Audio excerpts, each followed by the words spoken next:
just given, and that's coming in. But it's not that much at the moment.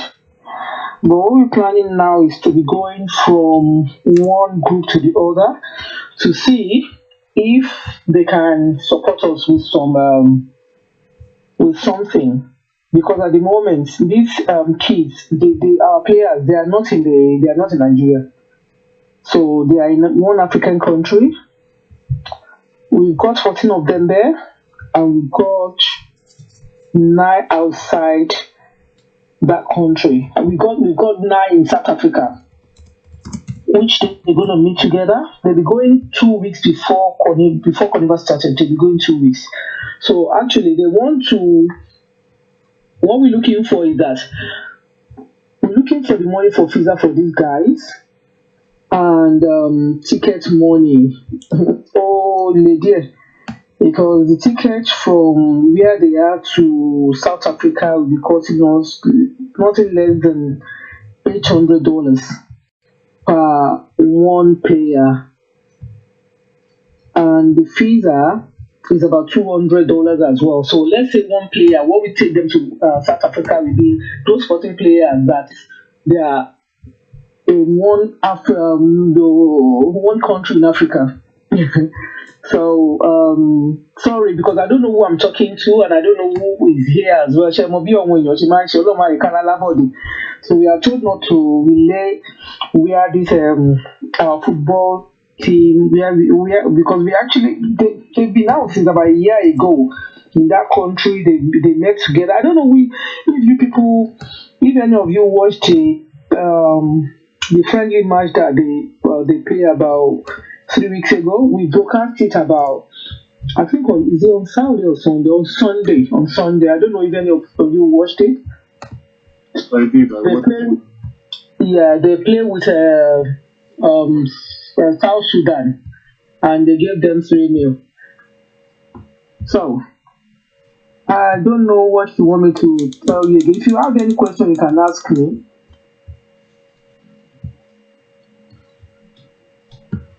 If there's any question, you can ask me. Can you just tell us a little bit more about the team, what the process is, and just we want to know more about our team, our Yoruba team that are playing. Because this is going to be like the first time the world is actually seeing a representative of Yoruba nation. Can you tell us anything about them? And how the team will impact achieving our Yoruba nation? Okay. Well, the opening, because what they actually asked us to do, our opening ceremony, they putting some things together, like to say what is happening in Yoruba land, instead of us using drum and all the ceremony. We say they put it together as if we are more in Yoruba land. They are killing us, they are raping and all this stuff. That's what's going to be the opening ceremony. We'll be wearing our adure with Aditi Aja. So for the opening one. Yes, we're going to have a drum and everything from South Africa. We've organized that. And our boys, these boys that I said, those 14 boys, they're actually they ran away from Nigeria because they cannot see a club. And they were saying, when we met them, they were saying that, okay, some of them have played under 16, under 17, and all this stuff.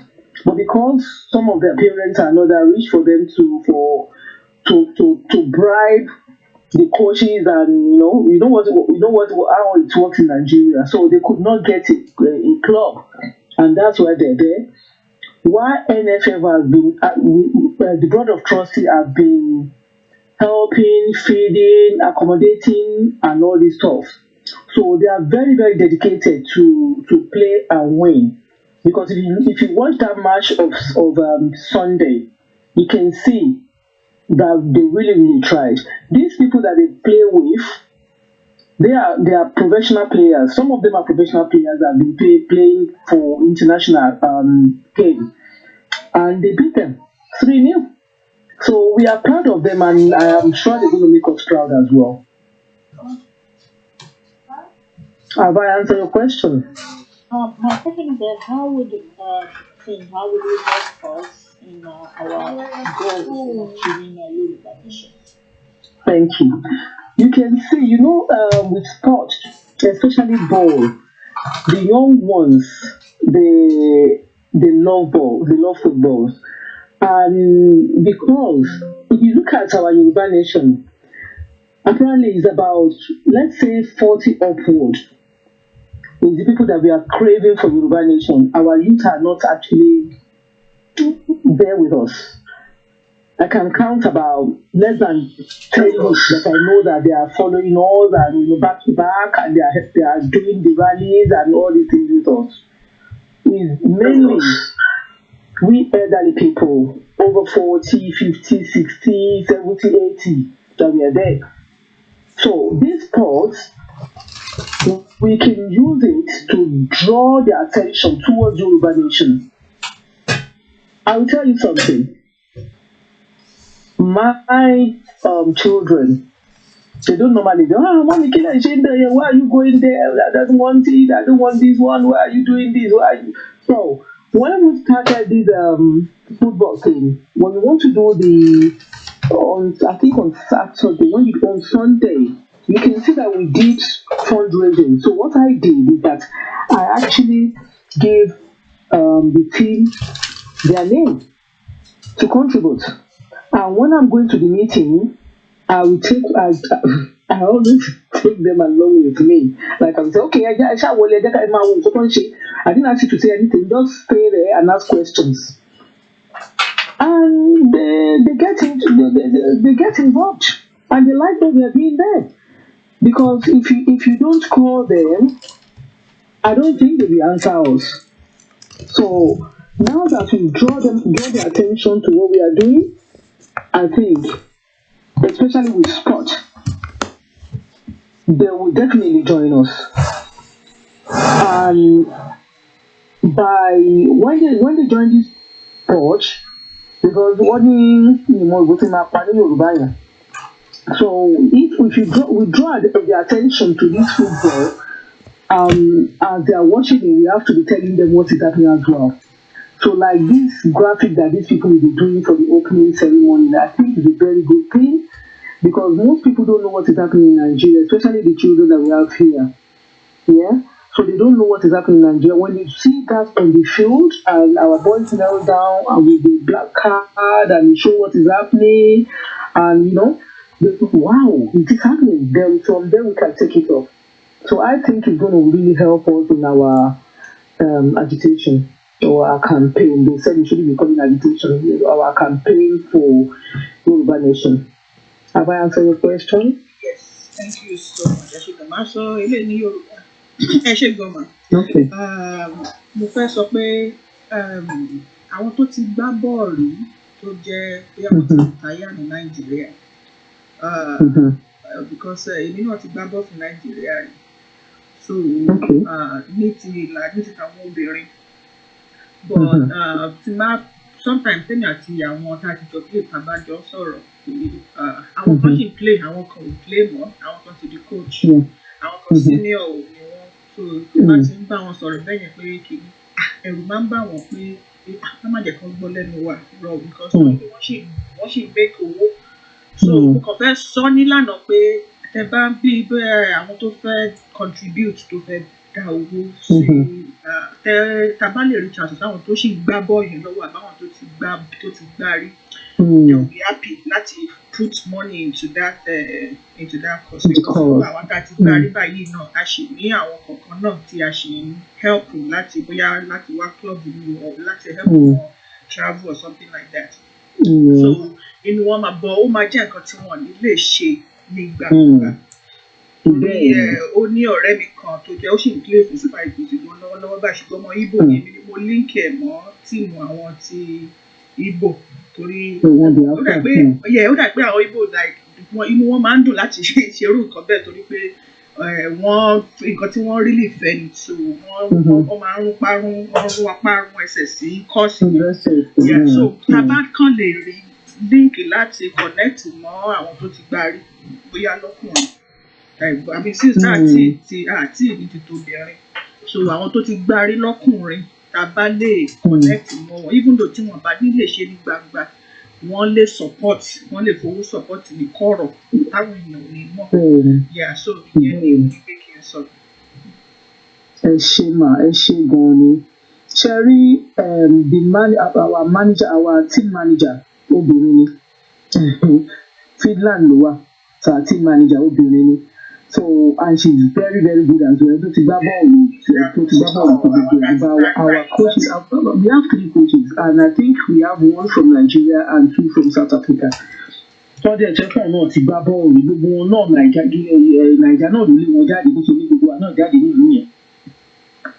So kí Ọlọ́run kó ṣàánú tí ẹ bá rí ẹni tí ọ̀wọ́n tí ẹ lè bá wa kàn sí mind because ẹ mọ̀ pé bí mo ṣe sọ àwọn ọmọ Ìgbò wọ́n máa mú nínú owó ni tó ti yẹ yín ọ̀wọ́n ti ní omi ní àgbè wọ́n ti ń ṣe tiwọn tipẹ́tipẹ́ bàtà wò dẹ̀ ní Central Post bí wọ́n pa ní Central Post ní gbogbo nǹkan tá à ń sọ yìí pé làwọn máa sọ a máa sọ fún wọn pé a ní ní Central Post so à ń jálambara káàkiri ẹ mọ̀ pé for long we kept them there we are not telling anybody because we are because we can't say jùmọ̀ we just kept them there.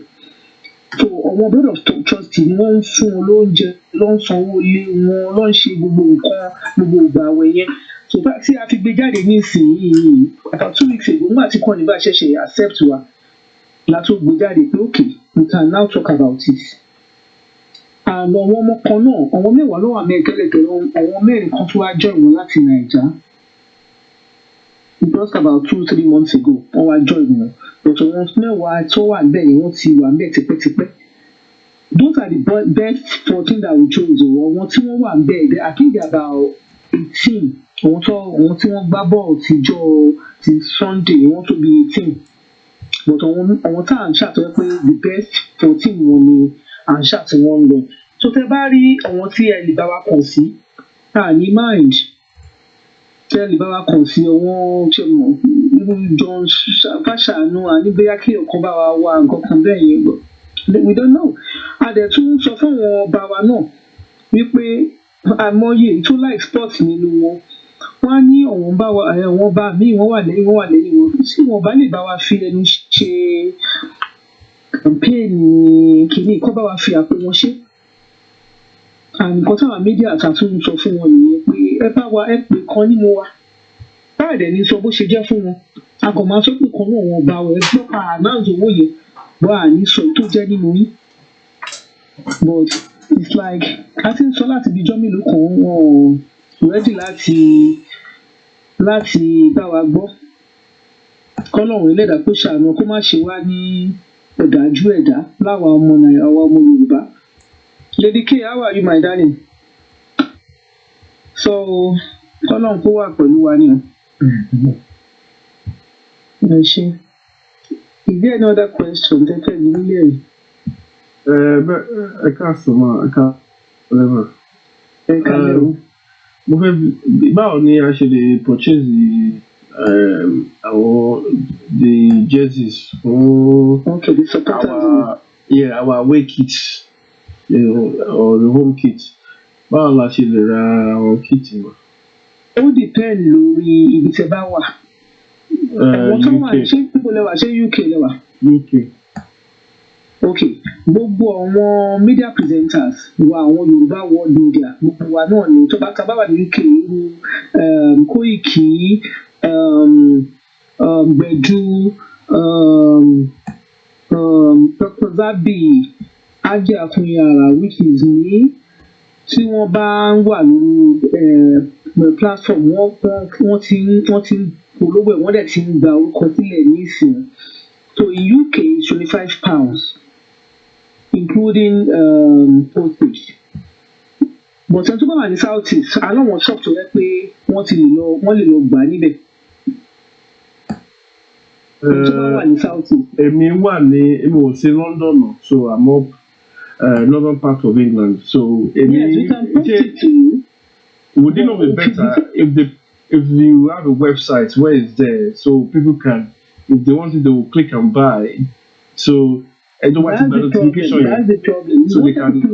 Amazon pé kí wá gbé sínú ká gbé sí Amazon ó máa wà lórí website wa as time goes on but iṣẹ́ mọ̀ pé nǹkan tí yóò ti ṣe oríṣiríṣi ideas lòun wá ti yẹn oríṣiríṣi ideas lòun wá so tí a fẹ́ gbé sórí Amazon they ask a lot of things èyí tẹ́ bá mọ bí Amazon ṣe rí irú texture wo ni kí ni wọ́n fi ṣe kí ni wọ́n fi tẹ̀ ń bo ló ti dé gbogbo all this rubbish so òun là ṣe gbé sí Amazon làwọn rò pé bóyá. Ẹ bá gbé sí eBay lè straightforward. Ṣé eBay máa better ju Amazon lọ?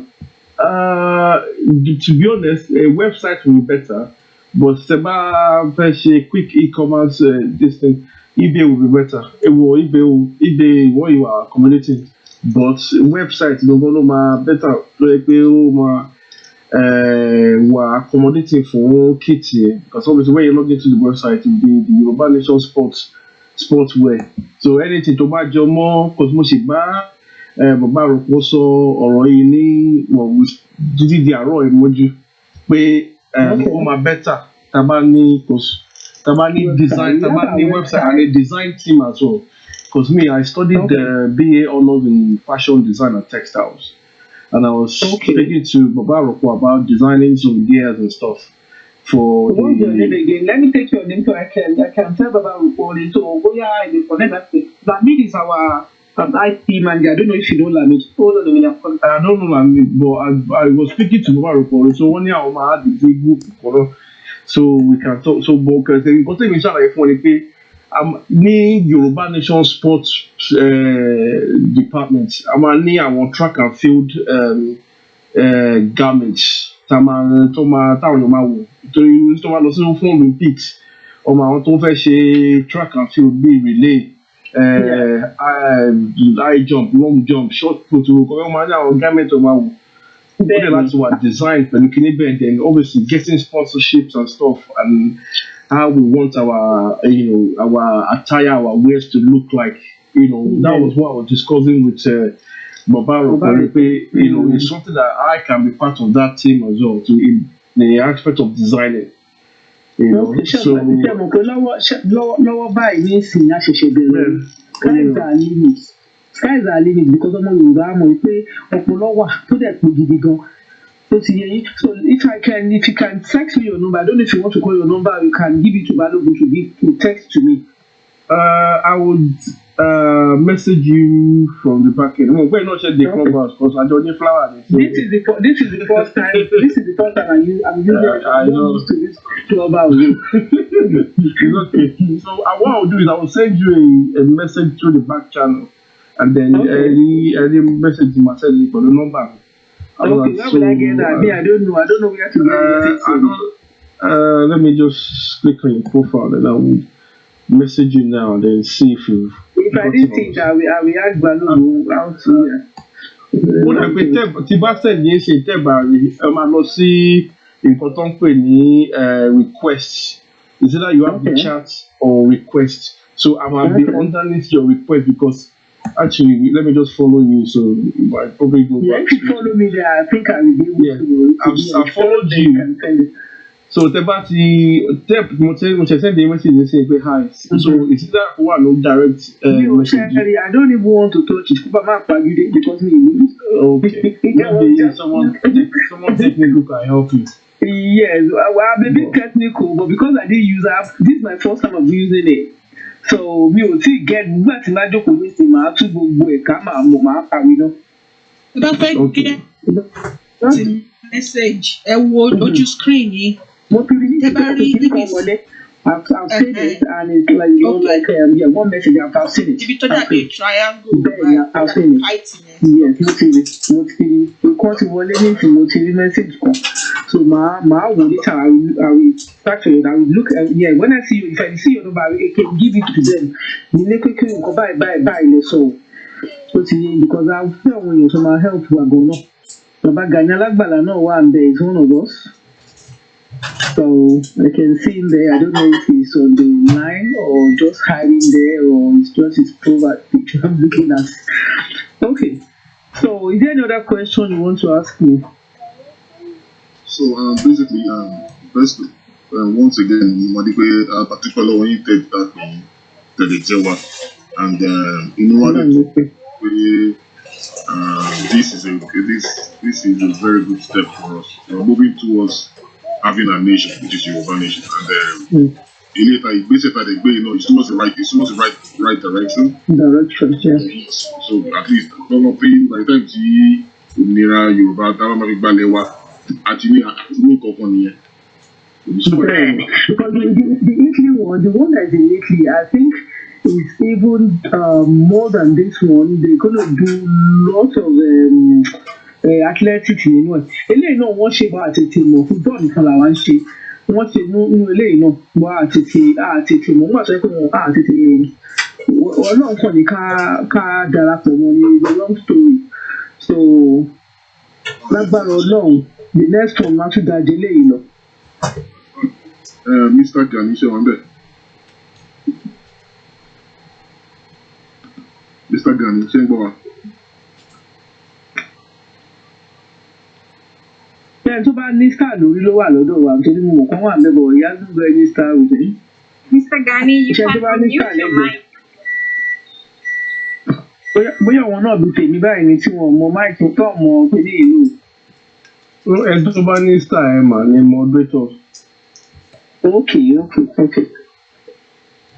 Mr. Gani tẹ bá ń gbọ́ wa àdúgbò bí a kẹ jáde kí wọlé padà.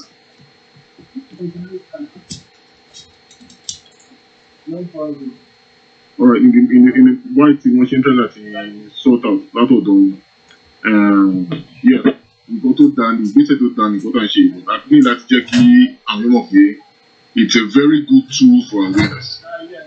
Torí tá a bá sọ̀rọ̀ nípa sport generally àwọn ọ̀dọ́ ló ń participate nínú sport. So and ọ̀nà àti kó àwọn ọ̀dọ́ jọ láti kó wọn papọ̀ òun ni football tí à ń pè. So Mr. Gani ṣe ń gbọ́ wá sí.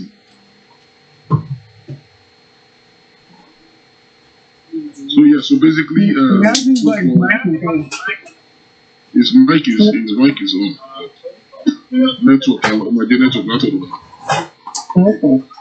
Yeah. So a kí yín fún iṣẹ́ takuntakun tẹ̀ ń ṣe and Elédùà a máa wà pẹ̀lú yín. Àti mọ̀ pé a ti bẹ̀rẹ̀ náà nìyẹn ká tó rí ìgbèrè ọdún kan ó lè tó la kọ́lọ̀ ní àgbàtọ́lọ́ bá ló àsìkò tó náà ní àgbà Yorùbá nation. Lágbára Ọlọ́run. Ilẹ̀ rí sí ìkọ̀tẹ̀ àwọn kan béèrè nípa pé ká ṣe jẹ́sí tí ọmọ kéékèèké náà wípé because ó dá kán ọmọ kéékèèké from 5 to 15 náà ní kílẹ̀ rí sí yẹn. I'm throwing that question to you guys now. It's a very good idea. So what I'm going to do is Otumba, let's hear from you. Otumba, let's start with Otumba. So bẹ́ẹ̀ ni ọmọ wa ń bí báyìí. Ẹ ṣé púpọ̀ ìyàwó Adétọ́n, thank you so much for joining us today. I think this is a very good step, and I'm glad that our brother Mr. Lu is also here, and some of the comments and contributions that he has given will be used in terms of design, in terms of how to get our jerseys online so that people all over the world can access it.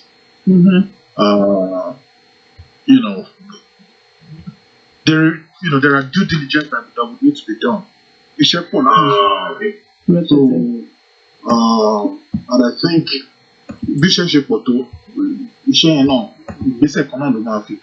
and I think this is one of those initial steps that we need to take. Another thing that I would like to stress on only in country do not the need for us to reach out to our footballers from across the world, don't Yoruba, even to come and support Yoruba nation outrightly for one reason or the other, or come up and fair be sorry, be ọ̀pọ̀lọpọ̀ wa ṣe ń ṣe ẹ̀sìn in their mind of minds, they are still going to be willing to support this project. So whatever we can do to continue to reach out to them to support our people, I think we should endeavor to do those things. That would be my initial contribution. Thank you so much for it. Tumba, white line. Okay. Thank you very much for joining us today on Yoruba Nation Clubhouse. My question would be that apart from the international soccer tournament or football tournament, rather, the one that will be registered in Italy with Conifa and the African chapter of that of those teams, and the tournament that they are going to play in South Africa, I believe. Are there any efforts to maybe, constitute something like a local league in Yoruba land? Let's say, for example, Ijebu FC versus YòRÀBÁ FC. That's just I'm just saying as an example, or like Ijesha versus Ijebu FC, something like that, a nation local league that will be independent from. It's not going to be part of the NFF. It's not the Nigerian Football Federation that what they do there, but it's purely Yoruba nation, and it's going to be like an independent league. And just to foster that, number one, it can foster, it can prepare the minds of people towards what's ahead, and then at the same time, like the room title says, it can also be a very powerful tool towards awareness. We have to start to learn to start doing things independently on our own. This self-determination that we are fighting for. Even when we get that self-determination, there are a lot of things that would need to be done. In the sense that we would need to lay down state structures. We would need to lay down agencies, parastatals. We would have to, independence. Being independent, independence comes with so many things that we would have to do. Divorcing ourselves from the Nigerian state entirely would mean that we, as Yoruba people, will have to pick things up from the ground ourselves and build those things. So we have to start, big periscope and saying that, when the time comes for us to do all these things, how prepared are we and what structures do we already have on the ground? Would we be starting from ground zero or would we hit the ground running? That's my first question. And my second question would be like, for the coming tournament, like, is there like an age range? Is it under 20, is it under 21? Is it, or is it just like a so many things that we have to do? There really isn't any age restrictions, so to speak, as long as we're capable of getting the job done anyway.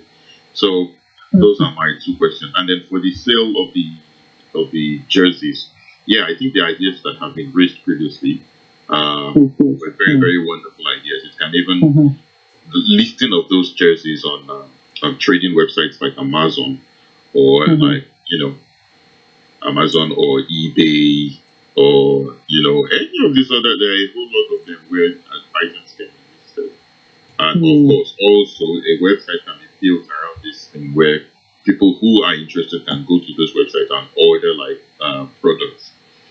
Not necessarily. It doesn't have to be just the jerseys. It can even be hats or face caps, as well. It can even be handbands, like rubber or plastic, and these things that they do with plastic. You can put, all these churches do with you can have them on your wrist. And of course, if the local leagues are in place as well, you can have one, for example, saying Ibadan FC, Yoruba Land. Yoruba Land Football Federation, something like that. These are things that can just be done, and then the people can buy it, because I know that a lot of our people would be interested in these things. And at the same time, like we are also planning it can raise a lot of awareness for the Yoruba Nation movement and prepare the minds of people as well, for what is ahead. So those are my three. I think I had two questions and one Yeah, I set. think about three. Yeah. I will manage to answer them very I good. will actually, Okay. if you can hear me, I will take it. If we can hear you, so take it for me, please, my brother. Okay, all right. Thank you, sir. Well, thank you very much. Well, my name is Gani. That's just here. I like that. But what I would not like to do is speak English. When I joined and I saw the Yoruba, but that's part of our problem. And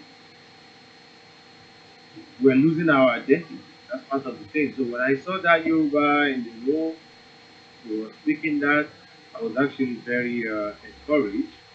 And it looked like, as usual, all abroad. So this is the language of our business here. But still, what we're going back to, we should start, from now to actually get used to this. Yeah, topic one of that day is, we have our own alphabet now, and there's so many things that we're working on. So, I just come and language. So, first question here, even though I have some things to add, which I will later, but in the down ìbéèrè alákọ̀ọ́kọ́ yẹn ni wípé, yes, ṣe rí ẹ lè lọ sí orí ẹ̀rọ ayélujára www.ynff.org. Now, our template kan wà tá a ti build, because if an FA, Yoruba Football Federation, Yoruba Nation Football Federation, YNFF, FA yẹn Football Federation ó ní gbogbo wọ́n ṣe design ẹ̀, ó ní gbogbo this FC league and all that nínú. However, it's the Football Federation of the nation. That is the idea. So, as a matter of fact, èèyàn kan wà láti inú ìlànà tí he was sent to represent by Baba. I think Adiguma Konjola. Oh, I won't want to mention it. Oh, sorry. I'm sorry. I thought maybe you can't remember I the know. name. Oh, trust me. Okay. Remember. If I mention Oruko, because so he came to recognize, to our represent the land in the football federation, because this football federation was huge. There's so many mistakes and shit as we go on and agitate to be around struggle to self-determination. And around the reason why we have problems now, and everything, is because of our assessment Lord Duga, what he said about Yoruba people. I'm sure some of us here are material. He had his opinion about Hausa, Igbo, and Yoruba. I read that and it was perfect. Problem Yoruba ni pé individual pursuit of self-hope, which is not bad, but at the detriment, at the risk of being not knowing if is exterminated, you cannot stand alone because Oshima recognized them. We're in Nigeria, a situation where documentary colony about the development on carry out the north. Even though I'm fasting, I'm a Muslim. Because in your Jeburukuni. So they are developing that region. Video circulate. The kind of development they are doing in KANU and everywhere in the north with Owa Wakawani south. Meanwhile, àwọn àbúrò wa gbogbo wa àwa nílùú òyìnbó àwọn kan kú lórí Mediterranean. That is because it's us versus them. We were never a nation. Wọ́n máa pè wá pé nation ni wá yẹn. It's a deceit. It means the younger generation may not know this has been going on for long. Actually, what is funny is during the time of Awo, which is Baba Awolowo and Shagari, Did you know the slogan for Shagari? I want to about, I'm sure some of us are old enough to remember. One nation, define a nation. Ojú wa ti là nísìn. So, this football is a tool because our younger generation, they are the target. I'm still young, but I'm right around 50, plus or minus. Kò dàbí ẹni tó wà ní 35 or 30 or less. Because we are now seeing that this is a plan. A very well planned. If a governor, Autumn can come out and totally so, because òun ni first hand victim, orí nǹkan tó ń ṣe fún àwọn èèyàn ẹ̀. Tó bá lè jáde, a governor tó lè sọ pé òun believe. Ẹ má jẹ́ ká tanra wa o, younger generation. Don't fool yourself with one Nigeria. We were never one. I also máa lọ síbi pé Buhari, and you can quote me, wọ́n ti ẹ̀ ń record ẹ̀, wọ́n náà máa ń kọ́nu. Buhari sọ, one of the official of the World Bank, ó ní Buhari sọ fún àwọn pé káwọn concentrate lórí Northern on their development. I'm sure one or two people know máa rí nǹkan tí mo sọ bíbí. But let's get back to sport, because that's a topic for another day. But what I'm trying to say is, we were never one. They never see us as one.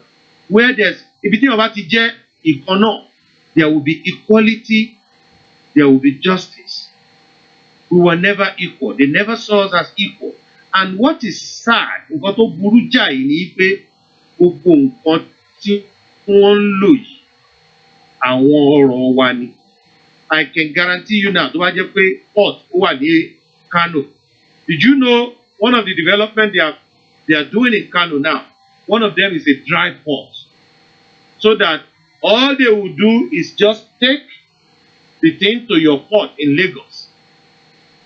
While they gbé container yẹn sórí train, then they will now go and clear it in KANU.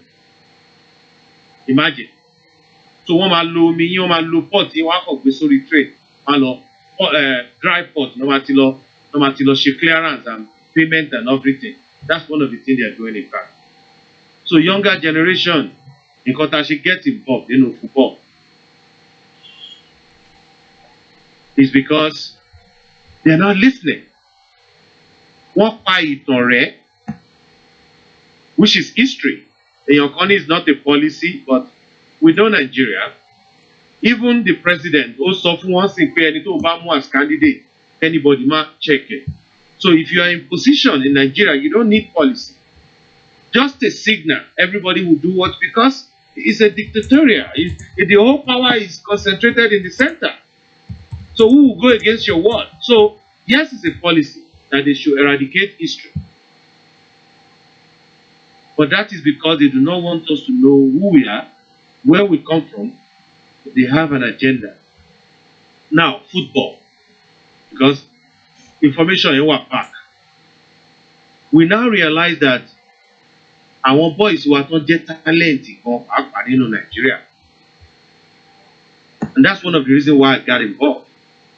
Wọ́n wá sọ pé wọ́n máa lo àwọn láti play qualifying match, whether an Igbo or Yoruba. But when the actual tournament comes, àwọn tí wọ́n wà ní high post, maybe minister or whatever, adé tí wọ́n not concentrate, wọ́n máa fi àwọn boys wọn tó máa make it camp or whatever they talk about. It's like you're doing a project and somebody else will carry the glory or will show for it. So most of our boys always scatter kakiri, including some of these boys that we were able to gather in Kenya while we were doing all this coniverting on the ground. And those boys, so I guess I can answer your second question. This is supposed to be a national team. So no matter we are under, it's like a World Cup. Conifer is an alternative to FIFA. And so, Conifer wọ́n ní affiliation pẹ̀lú UNPO. unrepresented, people, whatever. So instead of a country, Bonifa like UNPO realized that so many countries, even in India, you have different nations. If it is those nations wish that to remain no country here, so be it. But instead of a country alone represent one, Indian national team, the nation now are now given opportunity. So the people of Myanmar or whatever, if they are a nation within India, they can get up and raise their own team, while the Hindus raise their own team, another ethnic whatever or nation can raise their own team. And that is how CONIFA was set up. Because issue here, actually Indian is a very good case study. A lot of us will know if Pakistan, Indian, and Bangladesh were all together, bundled together by Britain.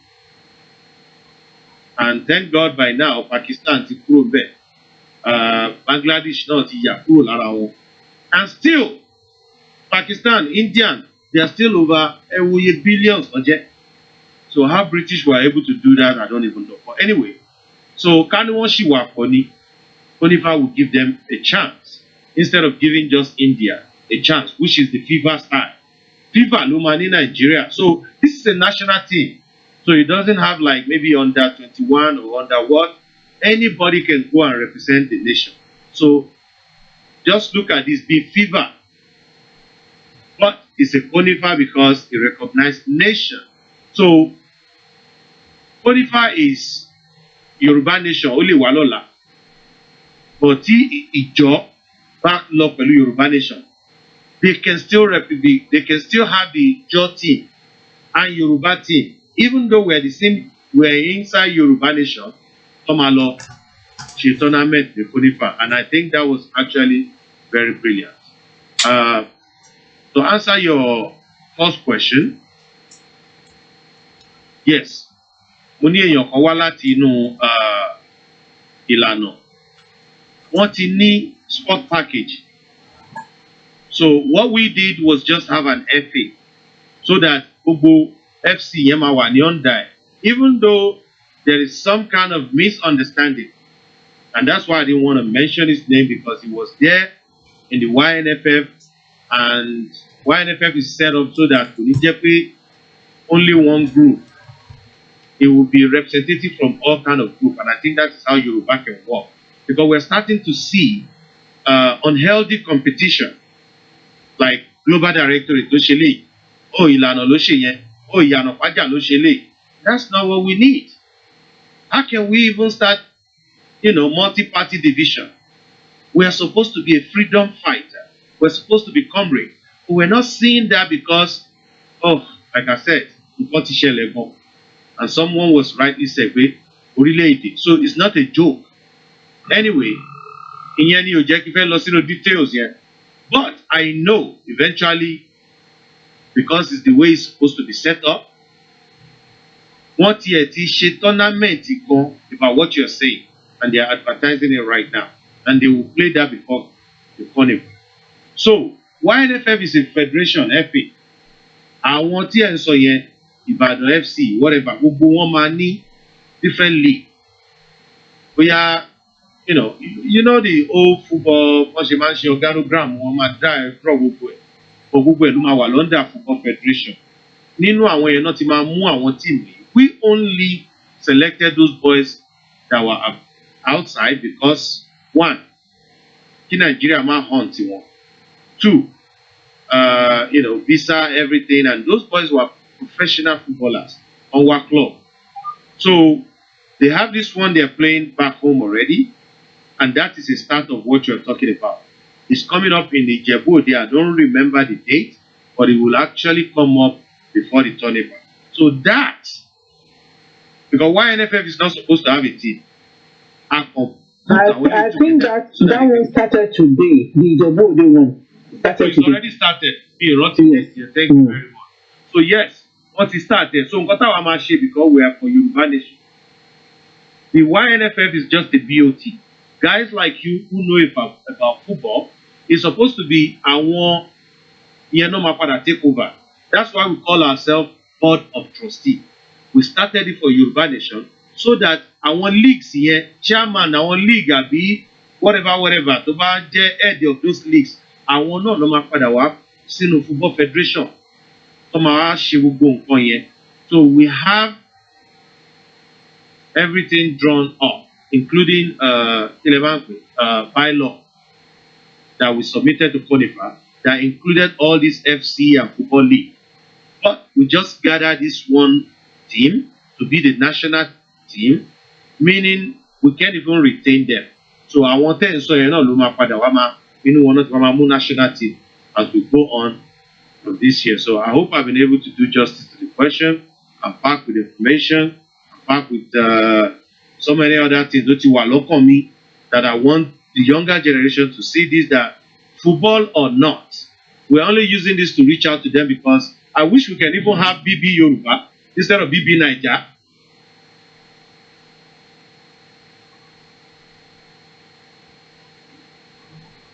I think we lost him. When I been network was Salon. Mr. Ganesh Ambe. Alright, okay, let's move to Mama and Adu. Sister Adu. Sister Adu, no, Sister Ade doing Jenny Berry. A big contribution. Yeah. Okay. Yeah. Mr. Gani, are you still there? Yeah, I'm here. Okay. Did you want to wrap up your stuff before I ask a question? You can go ahead. No, really. You can ask me a question and you don't. Okay. I'm really excited about this. Mr. Gani, I'm going to speak like you. You know, I feel when you go see Yoruba, so I'm going to be guilty of that. It, but that's okay. You are right. You are right. I can. Okay, let me wrap up. Hey, Jay, wrap up. Okay, no problem. All right. Let me wrap up. So, guys, what I'm saying is this. Mo ka inú ẹ̀, dẹ̀ ka inú ẹ̀. Mo tún wá lọ sí ilé kéwú. Mo tún wá lọ sí ọ̀dọ̀ àwọn ọgbọ́n Yorùbá. So I can draw wisdom from all of this. Trust me. And what I see, whether it's spiritual or psychological, is this world Ọlọ́run ti dá. Even though human species la lè pera wa, but the race and the nation thing, it is a plan of God. But ojú wa dúdú gan. So spiritually, that is even the destination.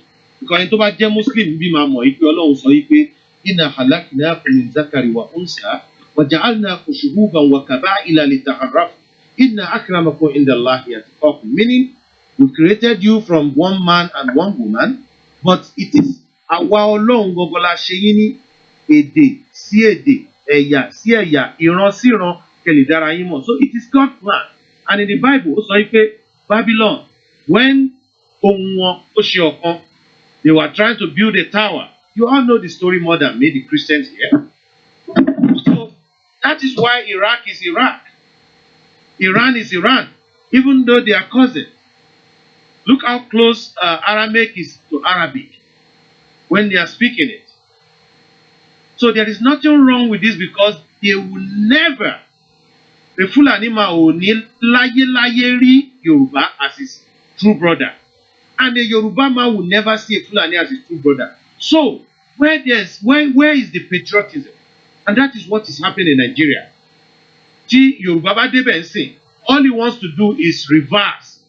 You see all these short àwọn elérò kúkúrú tí wọ́n sọ yìí pé oh Yorùbá ló kàn.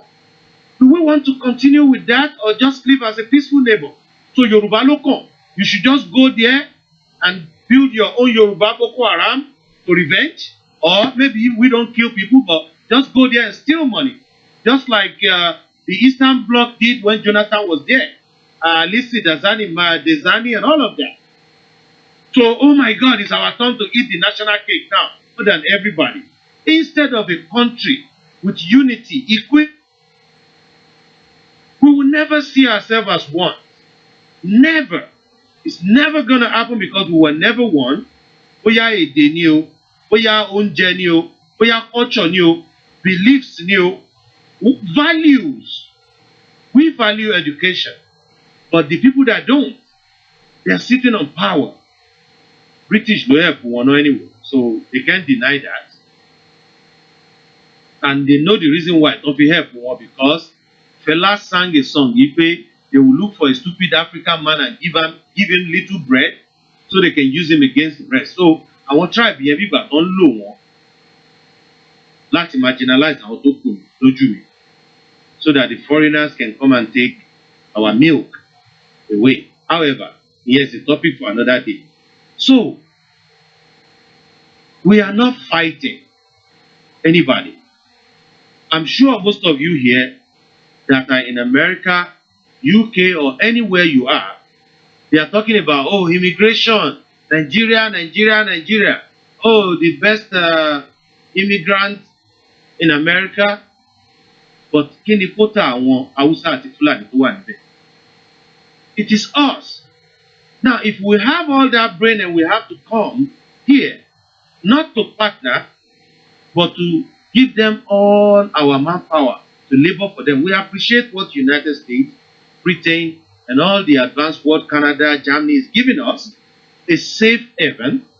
But this is the time we need to build something for us because we are growing.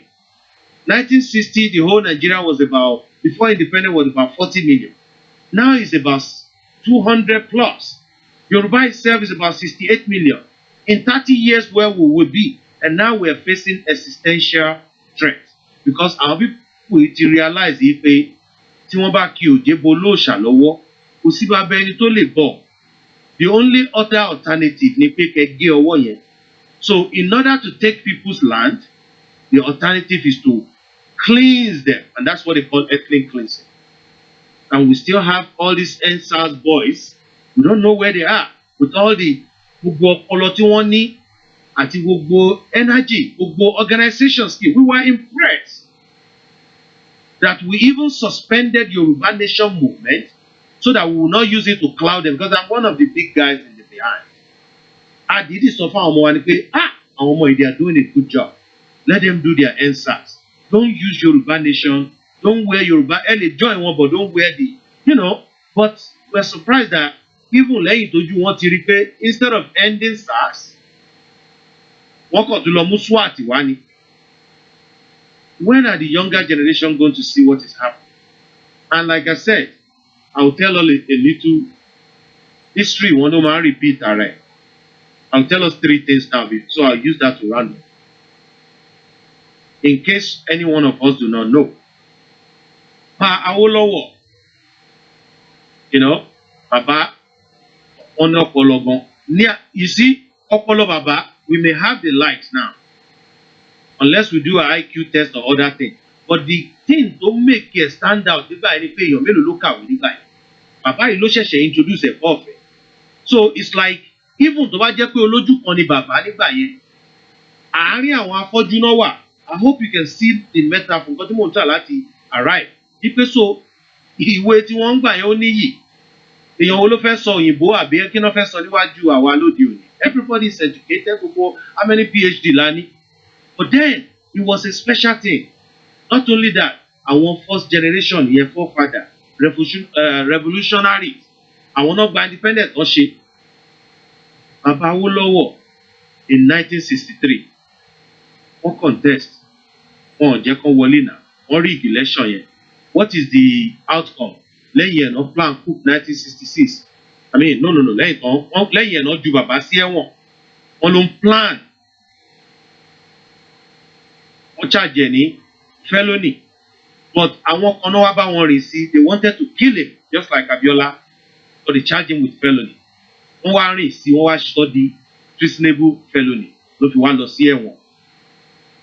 Until wọ́n fi plan coup 1963. In 1993, That's number 2. Years later, mo ní ó ní some spiritual undertone. Believe me, because ọmọ aládé ni wá nǹkan dẹ̀ wà nínú ìran Yorùbá. But I won't waste our time about that. Mo ní mo ké Yorùbá. In 1993, we know the popular June 12, MKO Abiola, the golden son of Africa. Who's Dangote? I don't mean to demean him, but mo mọ̀ bí owó Dangote mo mọ̀ gbà tó wà náà. Nígbà tán láwọn fẹ́ Buhari náà ni. He was not rich then like Abiola, but the source was wọ́n láwọn fẹ́ promote the locally made goods, including rice. So wọ́n wá stop importation. Few months later, they discover pé àwọn rice Abakaliki àti Ọ̀fadà wọ́n lókúta wọn dẹ̀ ti develop and the production is not enough. Wọ́n wò pé wọ́n láti subsidize. So government now said we will subsidize the rice. Guess who was given the license and the contract? This is government buying it to subsidize it. You will go to your local government to go and get your Uncle Benz or whatever then. And only one man ló ń kó wọlé company contract. Yo, àwọn dáńtà àti níkíní. So that man is Dangote. Imagine if you are supplying just Ibadan government, all the Ibadan state, or just Ibadan town, rice tí gbogbo àwọn ará Ìbàdàn máa jẹ, only you. You will be rich in 3 months now. So kí wọ́n máa fún wa. But anyway, Abiola, we know the history. That was 30 years later. And then he was arrested and eventually killed. Nothing happened. Now, another 30 years is coming, 2023. There's a question mark in this my first analysis. And some people are telling us, believe me, you, Tinubu, is to Lagos, what Saraki is to Ilorin. I still think Tinubu is better than a lot of these Hausa people because Owo Wani, we saw the Igbos. When their son, all of the law, Buhari, governor,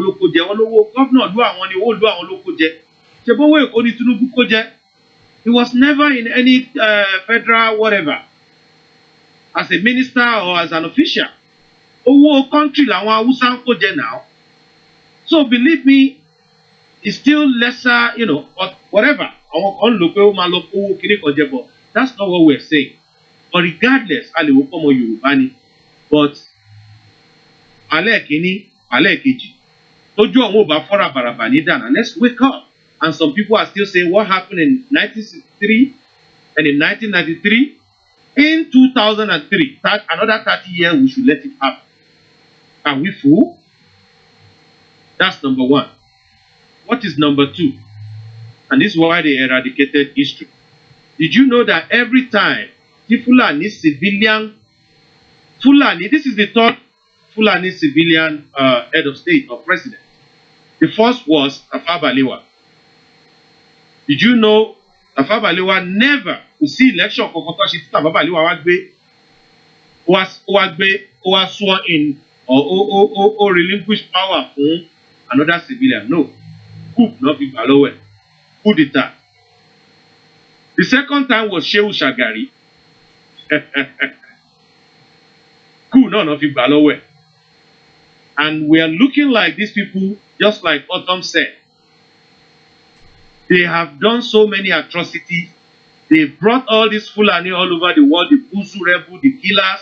They've done so much to everybody. Why would they relinquish power at this point? When they have all the AK-47 and they have the monopoly of it. And 60% or less, or let me just be conservative, 40% of your national army, go and look at the ICC report, has been compromised. Oju wa no se n ko Boko Haram sínú ẹ̀ now. So they have the army, they have all the service ships, they have all the weapons, they have all the logistics. They are in your bush. Why should they now leave power? Are we foolish? So you're looking at possibility of another Afghan. Besides Muni, the first one, Tafawa Balewa, who was a Fulani, who not be Joba fúnra wọn again. The second one was Shagari, who not be Joba fún this same Buhari. The third one is this Buhari. What do you think will happen? There's another question mark in that my second analogy. So, mo ti sọ ti àwọn bàbá àwo, mo ti sọ bí wọ́n ṣe ń plan ikú. So ẹ jẹ́ ká fi ọpọlọ ká fi wò pé kí ni nǹkan tó máa ṣẹlẹ̀ nígbà yẹn. Ẹ ṣé. Okay, thank you, sir. Brother me. Thank you so much. Thank you so much, sir. Thank you. Really enjoyed that. Back to football. Only question, Meji. The first one is marketing. How much marketing, Lenshe? Because for somebody like me, really fancy football like that, but I want to fancy a one, and we haven't seen any marketing. I did see the captain to Sorompa Yoruba Nation petition. That was really exciting. Video, and I was really excited about that. So, Bao Leshima increase marketing for us to watch the live game, and also from Yoruba Nation, because this is going to be the first time I'm introduced Arawa basically to the world that are watching football, because football it brings everyone together. Bao Leshife introduce Iwa Sinu games that Mama play. Tournament, I think is the 21st of May. How could those two things? That's one question. And then one question from the audience, I would like to read that in English, please. Since these guys are in search of clubs before venturing into YFF, how do we retain these talents? Eshe? Okay, thank you very much. First of all, analysis, there's a third one that I kept, because it's a good news. And I will quickly tell you that this is the third time, so what will happen? There's a question mark. 2023 is a very spiritual year, believe it or not. And this is a spiritual undertone to this. And what is the third one? This is actually the third attempt of Fulani. And that's why they eradicated Israel. They came to Yoruba land, Latiwa invade twice, and were able to conquer them. But this is the third, the largest, the most well-coordinated, the most honest of it all. Because at least we know their enemy coming, and we're able to repel them with our own government. But this time around, they came within, enemy within. They pretend to be our government, use our money, and kidnap our people to even buy the weapon. But Lagbara alone, Babawashi repelled one twice. Go and look at that in the history. In the 1800s, they came twice. This is the third time, and they've been planning it. So, Lagbara alone, because there's an invasion, we'll see running away. Lagbara alone, I'm a repelled one this time around, and it will be final. So, to answer your number one question, we can only do so much. Like I said, this should have been the younger generation. As a matter of fact, one of our elders, but leader wa pátápátá ni wọ́n kàn pè mí jọkàn pé ṣé wọn náà tún ń ṣe máma nǹkan tó ń ṣe wà important ju gbogbo bọ́ọ̀ yẹn lọ mo kàn wò wọ́n ní báwa ìwọ̀n mọ how important. I will get involved because I want it to be successful. Tó bá dẹ̀ ti wà successful, I will withdraw my hand. So we were just very concentrated in getting this tournament. How they play. We are trying what we can with our local in-house media people, like Alaja Media person.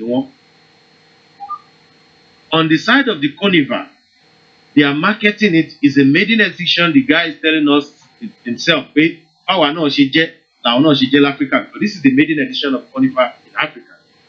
So the word Carnival, qualify. So they've been playing that for a while. This is the first one. So I want to she so many things. However, I was able to ask him that question yesterday that, Yorubas are interested. How are you marketing this thing? How do we watch it?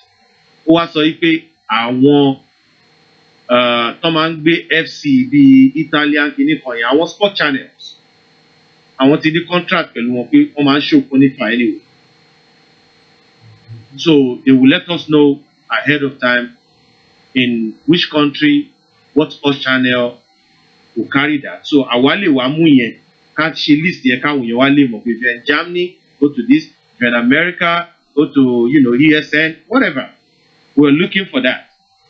But èyí tí mo rò pé perfect jù òun ni pé they are actually going to scream it online from Conifer website themselves. Because once you realize, this is Africa, you may have issue. On the MTN or be a beginning call. So you'll be able to watch it on your phone, on your tablet, on your laptop. So it's going to be streamed online. And all that information will pass. Now, if that's what you're talking about as far as marketing, but if you're talking about the YNFF marketing, no, we're doing the best we can. All we were concentrating is Kapa Omoyejo and Fuwa Washi, because we don't want to tell Yoruba people, if and Losibiko, see about Lonko, see about qualifying, because we have issue, a new representation, but yes, on the side. So eventually, thank God, we got in, they called us, we're playing, that's when we now came out. We've not been able to do much. So any idea, Tebani, contact Alaja. Don't contact me because I'm only here to help a little bit.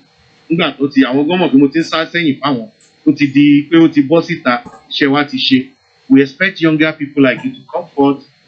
Maybe after Conifer, we'll interview some of the guys that know about the Football Federation and how it's set up. And what I want 20 years, I get older guy. We will just relinquish. You continue it and merge it with what they have on the ground. Coloma create FC and all that. Or revive Google Stadium. So that's what I hope I've been able to answer the question. And the second one that was asked in English, we're actually hoping that we will help these boys as they helped us. But we're not paying them much. I commenting one. And I hope the person asking this question can speak Yoruba. So to English not be paid. So I hope we pay our money. Some of them that even came from Nigeria because they couldn't make it, that came there by playing Conifer. There are people they call scout, come and scout. So our Gongolama to expose our money, our clubs, because from our Wasiru Conifer and Latiwawu. So it may be African club or European club, they will see these boys play. They will like them. We are hoping they will even sign them because that is another burden off of their family. And it's over to Lorry club in Europe now, our family, just like the rest of us are doing. We are actually on the bottom of the pyramid. I want to lay and over the top. If we don't know, I fear any to bad that junior on you, the family, if more your tea, to Shime Falini. So, and I'm sure it's the same for all of us. So, we're hoping these boys will help until Yoruba nation, Tubamade, that we can all go back and do something. But what they've been able to do is, yala àwọn rí club o, àwọn sì máa wà committed. Àwọn àdé sọ fún club àwọn tábà need àwọn bóyá for the Conifer World Cup ni o láti wá play for national team. So that is it. But I don't know if that's answered all the questions. I think to that. I think so. Tabade first support I think Mrs. Adetun answer a little, but for instance, Tabade support our boys to our play. She website who are looking man lossy to support them. YNFF.org, or you can go to Just Giving, because we need thousands. I will not lie to you. The jersey that they are selling, we're selling that jersey at $30. I'm on your shit because we want our people to actually buy it. So eventually, we'll do but imagine pay our jersey 10,000. Even if they say $30. Let's say they ask us to do it at $20. $20 times 1,000. How much is that? That's 20,000 we're putting down. We borrowed it to make this happen. So we need people to buy that jersey so we can refund our debt.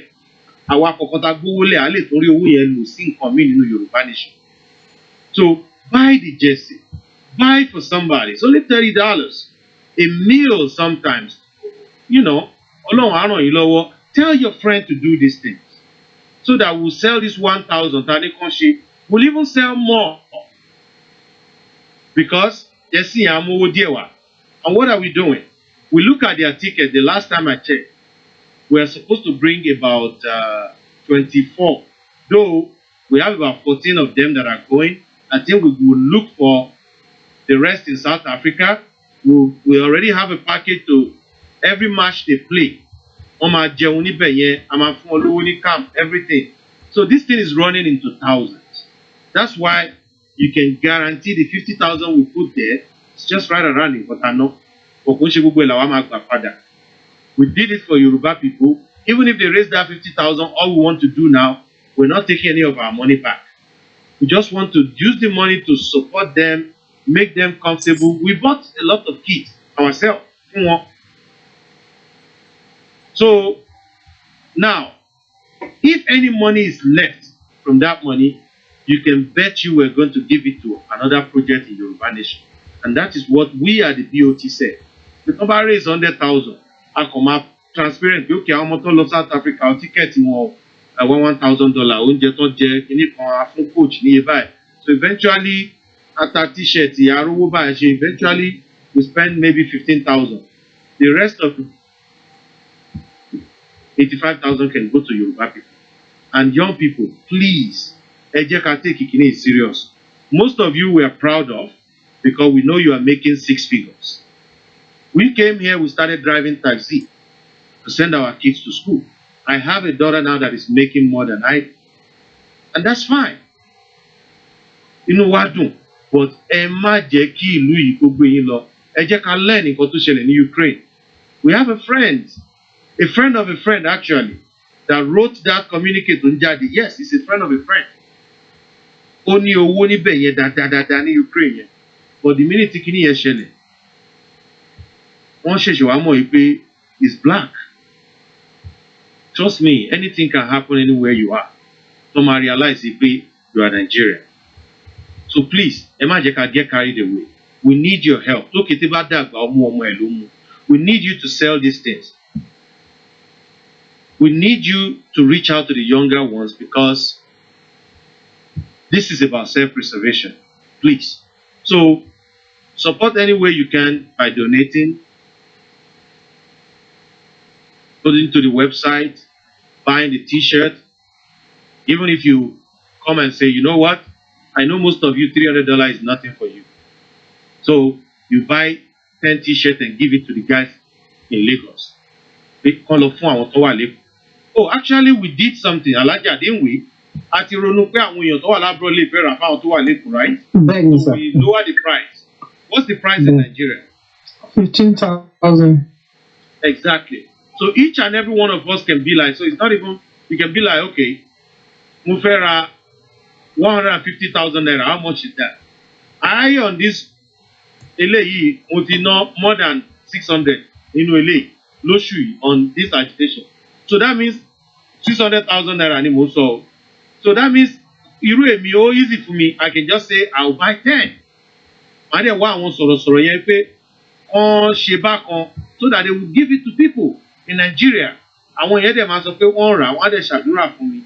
So they can wear it in that day. Because it's very difficult. And in no way we have 50,000 ni gain YFF motive support one.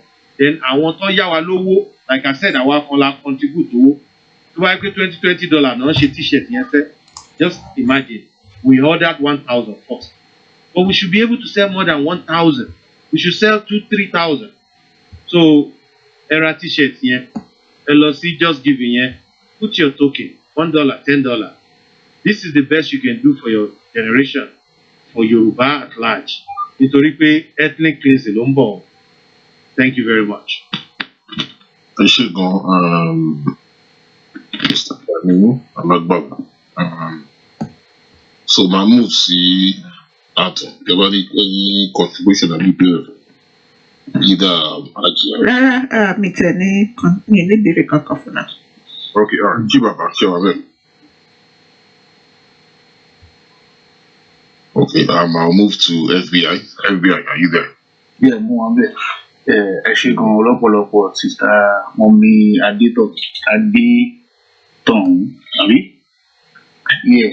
Adétọ̀hún. Okay, Adétọ̀hún, ẹ ṣe gan. Àti Mr. Gani, ẹ ṣe gan. Ìbéèrè tí mi kàn fẹ́ bẹ̀rẹ̀ ni wípé ó dà kí wọ́n ti gbèrò pé tábà tẹ̀ fẹ́ fi nǹkan ràn yín lọ́wọ́. Tábà fi nǹkan ràn àwọn tó ń gbábọ̀ lọ́wọ́. Ìyá bí tẹ pé tábà sanwó sí tó jẹ́ pàdé lọ sí iye owó àwọn tó yẹ kó gbà gangan òun ni ìfẹ́ béèrè. Ìkọ̀wé kan tí wọ́n sọ yìí àwọn ó ti yé wa. Àmọ́ pé wọ́n fẹ́ gbalẹ̀ wa níbi ọlọ́rẹ̀ ní fún wọn ṣe. So torí náà gbogbo nǹkan yìí tá a ṣe náà ló máa jẹ́ káwọn ọ̀dọ́ irú àwọn entertainment yìí náà tó yẹ ká máa ṣe àwọn bíi tó yẹ pé lórúkọ Yorùbá ni tó yẹ pé nǹkan tó yẹ pé àwa ọ̀dọ́ sì nǹkan tó máa nífẹ̀ẹ́ sí ni òun ni ìdíje nǹkan tó yẹ pé ìfẹ́ mú wa mọ́lẹ̀ nìyẹn ṣe understand so irú àwọn nǹkan báyìí tábàárà àwọn tó ń ṣe ní Nàìjíríà ní gbogbo ibi tá a bá wà tó jẹ́ pé àtúnyẹ̀ jẹ́ pé ọmọ tó fowó kékeré ní ká ọmọ yóò ti yẹ owó ni ẹni fún ti ń sìn yìí mo fẹ́ sọ pé nìkan lọ́jọ́ ìjẹta bá mi rọṣẹ̀ ó ní ìlú máa fọ̀ kó bá mi lọ sí Ìbàdàn tó gbà so irú tó báyìí owó ló bá dé so nǹkan tẹ́mi kan máa fi báwo la ṣe máa ṣe tó yẹ pé á lè lọ sọ́wọ́ àwọn tí ó fẹ́ lò kò ṣe bí pé a lọ há sí nìkan tá à ní gbọ́ pọ̀ ẹ̀ mọ́ nǹkan tẹ́mi kan fẹ́ bẹ́ẹ̀ náà ni.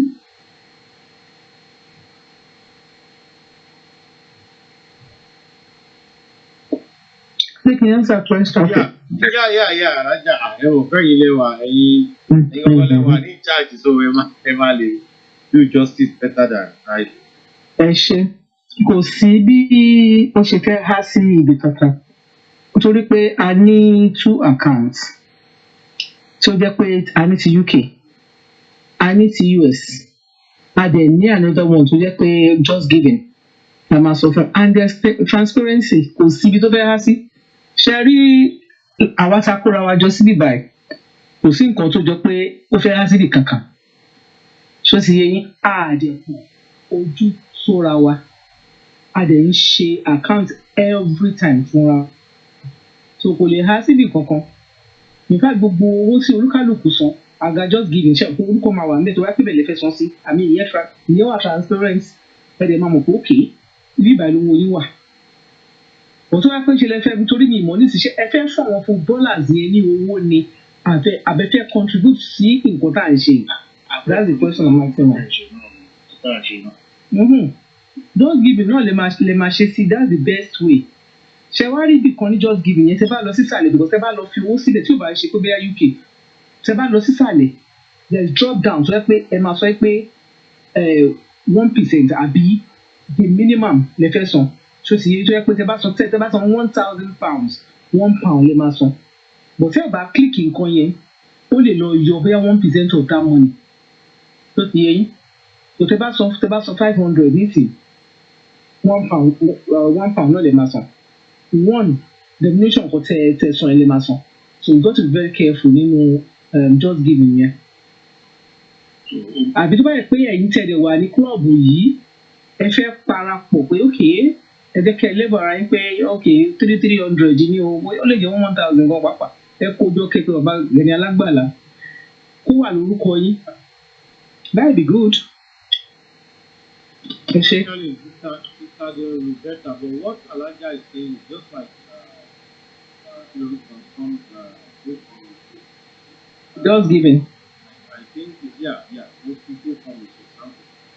I think what they do is they will ask that the donation they take cheap, so to say. So what you need is preset amount. How to see it. So if you're not paying attention, I think both companies sometimes feel like 5%. So if you're giving $1,000, so both companies just, without you knowing, will charge you another $50. because also speaking here. So just giving us the same thing. That's what she started on us that. But you have an option of saying, for any 1%, or I want to give you a custom, because even though once you only know who are, but they still try to make money on people that are donors. So you have the option of setting what you want to give them, and you should pay attention to that if you choose to use just this. Thank you. Okay, let's share it. All right. So, Sister Lola, contribution at eBay. So question. I might be looking more to a Getsy. I went on the website and I couldn't find where to purchase a jersey. Is it a different website or? Oh yeah, in Jersey, there is something we thought about. So, okay, you understand Yoruba, though, right? You can speak No, Yoruba, right? no. Yes. Yeah, I'm working, American, So, yeah, but they're learning. So, you're speaking, so that's good. I think I saw you on this thing from British. So, Mugbo, like 3 girls. That thing went viral. Was that you? No. No, I'm in America. Okay, that was a funny one. That was a funny one too. So they were British girls, that were on there and they were speaking Yoruba. So we do that. But let's just say we have to, first of all, you know, resolve, and then we can, revise from you guys. But what we're doing right now is even to preserve the base. The base is about to be wiped out by some ganja weed like KANU, and they're gonna do it if you're not careful. If you don't wake up to stop it, but your own, particularly because we're proud of you. So we are not very like everything is just against time. So when this T-shirt comes, somebody somewhere suggested that we should put it on the website, but we'll have to go to programmer, to go to C panel. We're worried about. Babalagbala, we have one of the Mr. Olu. I don't know if you are here when he was discussing with us. He can actually tell us again what he said before you come. Oh yeah, Right. Mr. Olu. Mr. Gale, what I said earlier was because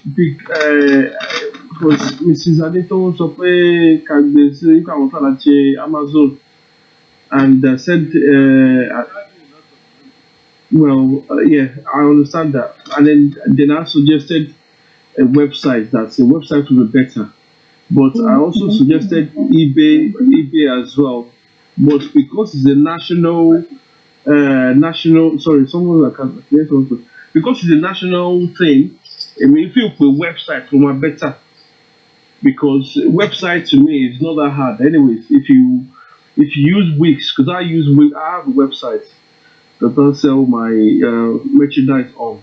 They want so, and it's very easy to do, and the amount of fee, because websites anybody using any card can pay on it.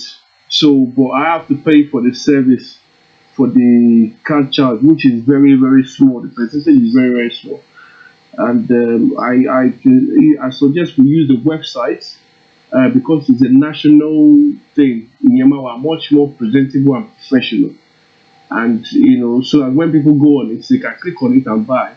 So whoever gets that notification, and tomorrow on the back end of that website, tomorrow notification. What okay, and they buy order America. So and it all America and so I want jersey, they will have to send the jersey to that person. And then if you're in the UK, if the person orders from the UK, then they will now the UK warehouse will now have to send the merch or whatever they've ordered on that website to the person. So if it was in Nigeria, then they would have to, whoever has the image in Nigeria, will have to send it to the person. So, and also the reason why I suggested the I think it's a global thing. I mean, because as long as they have an address and stuff, it will be fine. But the reason why I suggested the website is because on the if you put because the back being Kotodia National, so the Amazon or the eBay, it doesn't look professional. You understand? So yes, because in Koiluni, so Sabafe move there, we have to move with the website, and then on the website we will have our own, the sports section where we sell the merch because sports section, all in different ones. You can have the track and field, the action, all in the football, all in the basketball, all in the whatever sports Sabafe participate in, and then other merch, tafeta, to also raise money as well. So those things can be put there as well as the videos and any information about the NFF. So gbogbo yẹn ló máa wà lórí website tó máa ní section. So the purchase thing is very easy on Wix. Because the name go Wix if you build the website and it's very easy to use and it's very easy to upload stuff and it's a web host. It's a web host. Mr. Olu, perhaps a Baumo connect. Babalagbala, he can work with Lamid. We can work with Lamid. I've got his number. Okay, so they can do this within 24 hours. So weeks, we just need the obviously. Yes, I mean it's possible.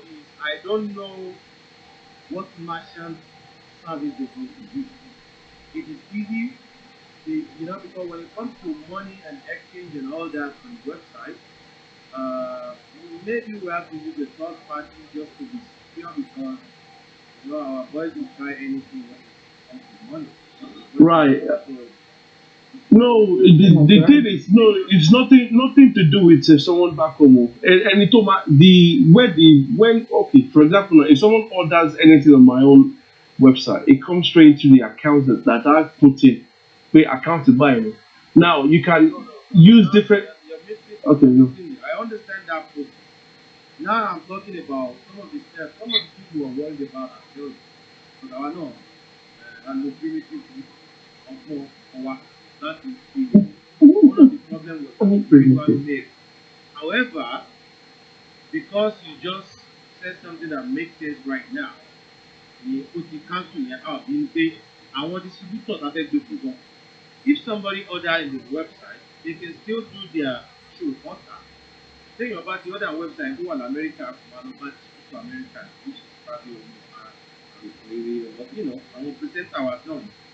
So it's like the website will be where they can order additional and output.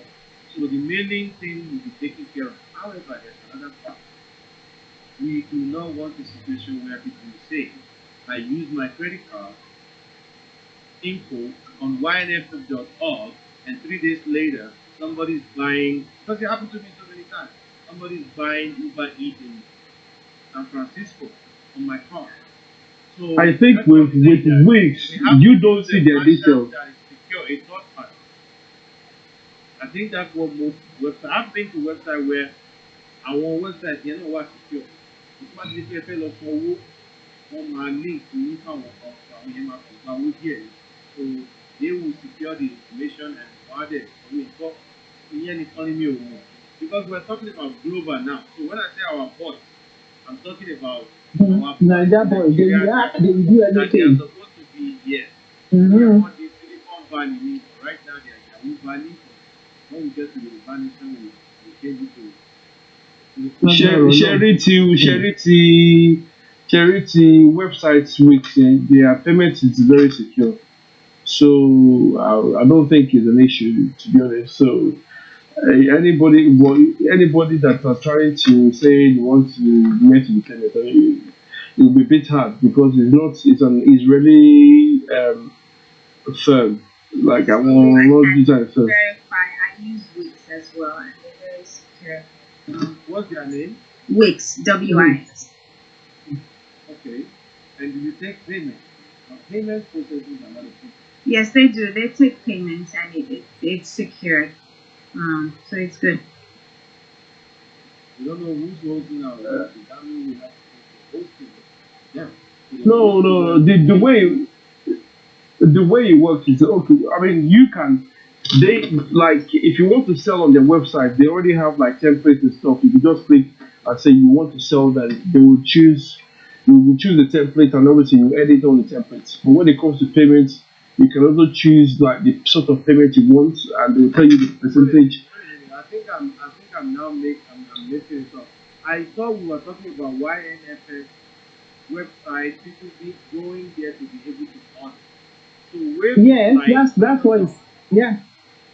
I mean, okay, that's fine. If you want people to order on this the ynff.org, then whoever's doing that back end thing now have to find a way to put the merch, and then so people can buy from that website.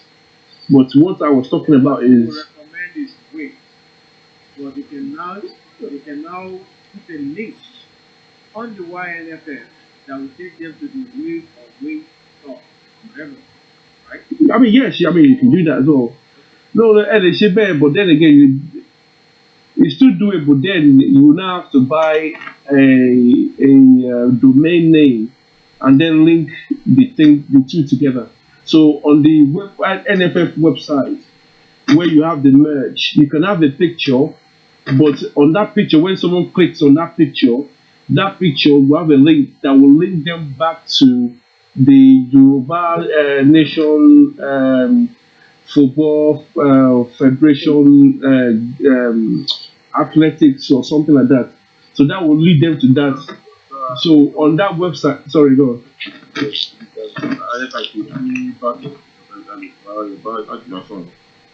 So that can be added to the budget. So that others can actually contribute as well. We have Mr. Fatai. Mr. Fatai, going to go calling. Chemboa, Mr. Fatai. Mr. Fatai. So, if Tabani Kawaleni Kokoto in the audience to the ìbéèrè and the contribution, Jatabafe was okay. And the Shawasi Wakagbe was okay. What did you go to the stage to that the contribution? No.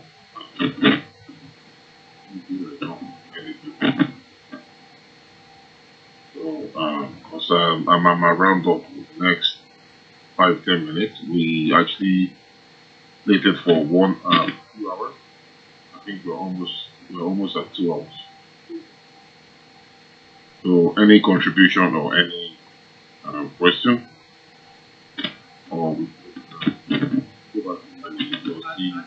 And if I may say, that question to me doesn't have to be related to my goal is Yoruba Nation.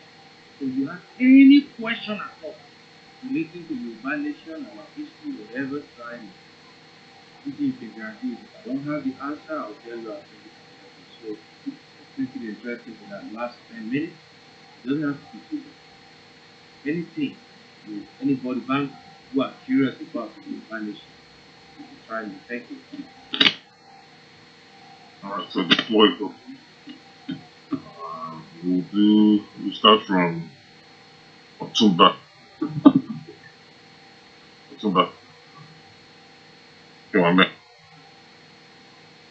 Yes, sir. Sorry. Thank you so much. Ìyáàfin Adétún àti ẹ̀gbọ́n wa Gani Ẹ̀ṣẹ́ fún gbogbo ìyànjú yín lórí ọ̀rọ̀ eré pápá sọ́kà fún orílẹ̀-èdè Yorùbá. Ẹ̀ṣẹ́ púpọ̀. Ẹ̀gbọ́n wa Gani ẹ̀sùn kọ́kọ́ lẹ́ẹ̀kan nípa tí olóògbé Lugard sọ nípa àwa ọmọ Yorùbá. Ǹjẹ́ ẹ lè bá wa tàn mọ́lẹ̀ díẹ̀ sí àti pé kí la lè ṣe láti dẹ́kun irú àwọn ìwà báyìí? Ẹ ṣé. Ọ̀jọ̀gbọ́n ni àwọn arákùnrin tí wọ́n sọ̀rọ̀ yìí because you see problem wa ni pé mo ní mo ké Yorùbá. You are actually from one of the best people in the world. And I'm telling you from somebody that has said to travel all over. Mo ka ìwé, mo tó ka fáyé ẹ̀, mo lè fún. But the problem is pé mi ò mọ why tí kò jẹ́ pé implementation gbogbo ọgbọ́n tó wà láyé la ní. Àwọn náà lọ́dẹ̀ tó kòwé yẹn pé ìjàmbá ó kó gbogbo ọgbọ́n ayé wọ́n pàlọ́ fún wa. Wọ́n ló kojú gbà ìyàwó wa fẹ́ gbé ọ̀fẹ́. Èèyàn kan wá kan tó anyway don't let me waste our time. Because nínú mi sọ bẹ́ẹ̀ nípa bàbá wa fún wa ní kí èyí ìlú fẹ́ ọ̀rẹ́ sí ẹ̀ gbọ́. Mo hint so many things just to see the audience if they are following, if they will act. And I'm really glad we wanted to go that line. Inú mi dùn. Nǹkan yẹn máa ń dùn mọ́ àwọn bàbá wa gan. Inú ọgbọ́n Yorùbá ni ẹ̀ tẹ́ ẹ̀ bá béèrè fún lọ́wọ́ àwọn àgbàlagbà wọ́n máa fi lọ sọ̀rọ̀ yìí. Aláwọn ọmọ Yorùbá ni èso ẹ jẹ́ ká mọ̀ nípa Yorùbá. Anyway, you see, problem see in God, I don't know if you've read that thing. But to the son of the we are very interested, very enterprising. And also so many good people. We don't really deal only individual pursuit of self-goal. Total growth, aligned and described. It's in us. It's in our father. Can you imagine? I don't really, I could care less about him. I'm sorry, I could care less about him. So, I could care less about him. But the fact of the matter is that I want to put on pastor. What if we are only, what is it, elite? What if we are lawyer? This man, there is something as agreement. A lot of people are now coming up, including Afenifere, saying, Tinubu not to shape our so we should just continue this fight. The fact of the matter is, Oshiba Joe's candidacy should have been something that, yeah, maybe Tinubu cannot, if you forgot to learn, we will not plan it again. You go your management, but still, the reason why he was even there, he was never, nobody know him, he was never a politician, was because Tinubu and Buhari would have been a Muslim ticket. So he was asked to bring somebody loyally. He brought you and Buhari, everybody know, they all went to Abuja, including Aregbeshola. And so the Fulani convinced them to play India against their own brother, against their own boss at home. But the Fulani will never discharge their command. That is part of the individual selfish goal that has never been really there. Because that's a topic for another day. We are very, very interesting. We are better than many tribes. Nínú ọgbọ́n, nínú ìwà, nínú ọmọlúwàbí, kò ẹyọ kan yẹn náà ní problem. Àwọn náà dẹ̀ tún máa ń sọ wá ní Yorùbá tí gbogbo wa ṣe wà yìí. A bá ṣe méjì ìpínlẹ̀ ọ̀la, a máa ṣe ìkọ́bá ìpínlẹ̀ àdé aláǹtàwọ̀. Ìmírí tàbá ti dé nílé. Àwọn kan máa pera wọn lẹ́yìn pé ṣáájú FBI, CIA, what do you think? Ìdí kan sọ lẹ́ẹ̀kan yìí. Why can't you fi ọ̀rọ̀ síbẹ̀? Tí ó bá dẹ̀ máa change, then let it be consensus. Let's call ourselves. So, àwọn tí wọ́n bí níta ọlọ́run náà tó fi ṣe wọ́n wà l'Amẹ́ríkà. You're seeing them noticing that. Tí o bá ṣe wá abákò. Even in America or most, wọ́n máa jà kúrò ní. Wọ́n máa yọ pásítọ̀. Wọ́n máa dìtẹ̀ ní. Abákò ẹgbẹ́ ìgbàjọ àbí ẹgbẹ́ ìgbà. àwọn ọmọ wa dẹ̀ máa ń point it out fún wa nígbà tí wọ́n ní ìdájọ́ ìṣòro ìyá kẹ̀kẹ́ get along. So we are hoping that when you guys take over, you will value this collective thing. We keep it together, we start divided with fall. But now, psychology. I'll go into psychology a little bit. I was digging into the root. A little bit of it is poverty on subject that we know. So they've reduced us to somewhere where survival is now a pride. And we are very prideful people. Yoruba, problem one here. Yoruba, typical, tí ò bá sí ìkàwé, tí ò dẹ̀ sí exposed to other wisdom and knowledge. Ó prefer kó máa fi ebi pa inú ẹ̀. Ṣùgbọ́n bóyá òun máa kó o just because wọ́n fẹ́ ṣe òkú in 6 months. Ó dẹ̀ máa ṣe àjọ that contribution. Kò ní jẹun ọmọ ẹ̀ ò ní jẹun because kò fẹ́ kójú ti òun níjọ́ tí wọ́n fẹ́ ṣe òkú yẹn. Tí ó máa mú gàrí. That's our culture. And I think ibẹ̀ yẹn ni a ti gbede rí pé ọmọ mi ló máa jẹ́ ológo nídìílé. I'm sure you got it from the parents. Yes, it's fine. You can have it. It's a competition where our ọmọ mi is a big, my own son, everybody in the world does that. But it should not be to the point where it is so unhealthy that when we're supposed to come together, that divides us. Meaning, I would rather kí ọmọ tèmi ó di president of America. But go sell out the whole Yoruba or half of my race. I don't care. My son is still the president. Or I don't care about the president of America. My son doesn't have to be just to save my race. You know. Femi Adesina, Lai Mohammed, all of them, they are an example. This is not the first time. If you read the history of Awolowo Akitola, and even the father of this Femi Anikayode, what he did to Akitola, Atila Ikamadarawa because of our selfish goal. And nǹkan tó fà náà ní pé aláìkí kárí ni, we like show off too much. We want to be the ògo ìdílé. All the church is preaching ògo, ògo, ògo. You know what ògo means? That means we're a celebrity. If we're all celebrities, we will celebrate. That is what you don't have in this society. See Nigeria, tabako owó dání. We will take the $1 bill and put it inside. We only have 100. Just to show off, we put that 100 on the back so that it looks like we have a bunch of money. But I watched these Americans here. They will actually keep that 100 so that nobody will be attracted to it and rob them. They keep the 1 on the outside and they laugh. So, gbogbo culture yẹn èmi rò yí pé tí a bá lè di show off. It's okay to show off a little thing, healthy competition. But show off that is very detrimental, that is very dangerous, that is very toxic. If we can start living it, maybe people will not have to feel like, because orogún tó ń sọ yẹn náà, nǹkan tó máa ṣẹlẹ̀ náà ni wọ́n á ní ọmọ ti ìyálé, ọmọ mi gbọ́dọ̀ di doctor, ọmọ mi must be the best ọmọ, so èrògbò wà lọ́ máa ṣàfihàn wọn. Anyway, it's a good thing that we are people who like to compete, who like to show off.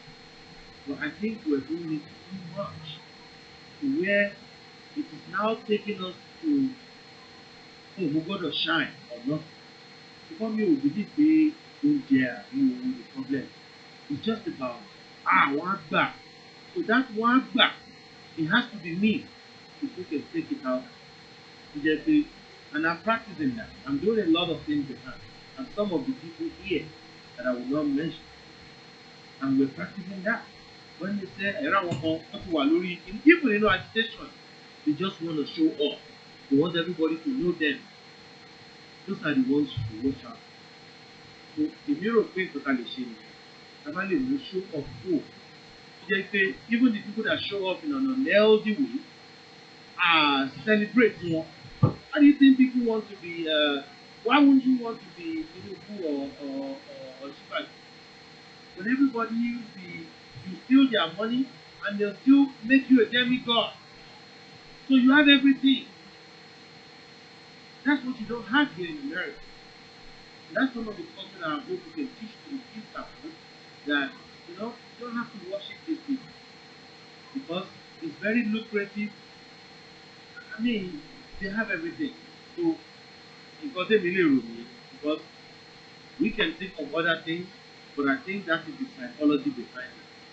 Because Yoruba bad then it's just that I've got to get a minimum logo, a minimum got to shine. Maybe we should tell the family.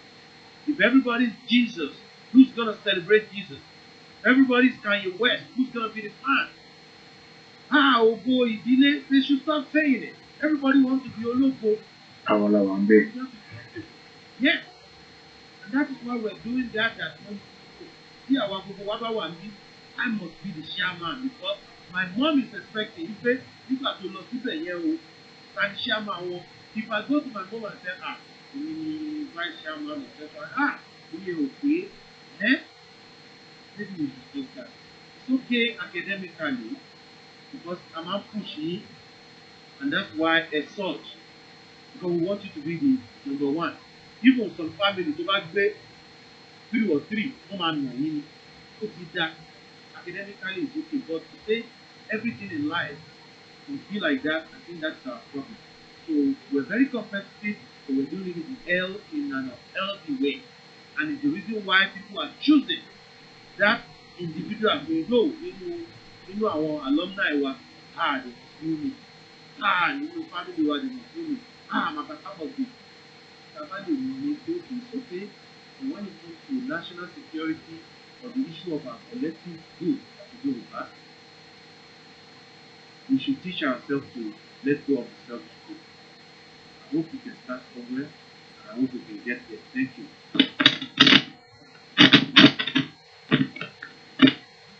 Mr. Mori, I've come to that's my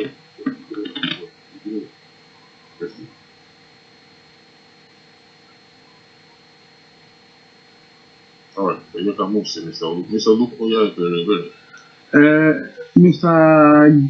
ọ̀rọ̀ ìbéèrè mi jẹ́ ó lọ sọ́dọ̀ Mrs. Aleto àti Mr. Gani. Ọ̀rọ̀ lórí football jersey náà ni. I want to ask one thing. Ṣé our clubs and teams and national teams, they all máa ní àwọn sponsors.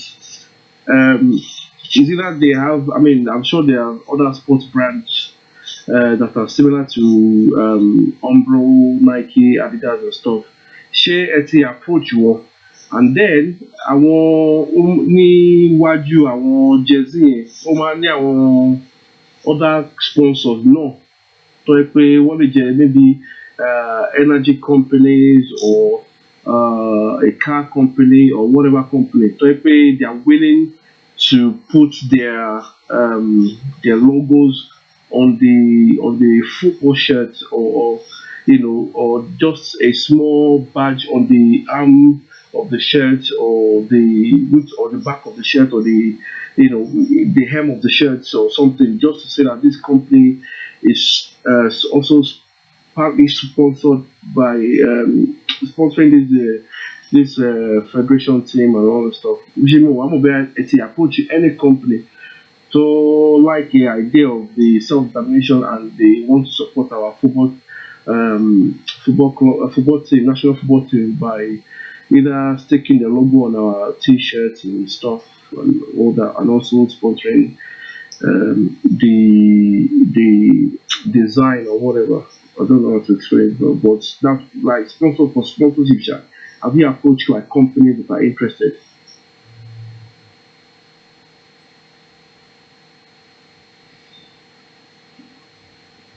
Hello. Mr. Gani, you can unmute your mic, sister. Yes, actually, we have one. We started just about 2 weeks ago. Last week we say, so we don't have time for that. As you know, that we only have about 4 weeks or 5 weeks to go. So we just want to do, we just want to limit our thing now and just go ahead and do what we want to do now. Maybe later, when we go for the Italy one, we can think about that. But at the moment, no. Okay, no worries. But I mean, I was gonna add that something like that was introduced by Yoruba, you know. Mm-hmm. And I think the guy is actually introduces this key. So what he does is to me is to meet it, but nǹkan tó present ó wọ́n fún. In fact, nǹkan táwọn boys wọn máa lò tó present was about 13,000. So eventually, only Amazon we were looking like this tournament $7,000 for each one. So eventually we did not go with it. But other than that one, you see what you're saying. I don't know if it's too late or we can still do it or anything will help. Whatever you guys, like I said, whatever ideas you guys have, please Mm-hmm.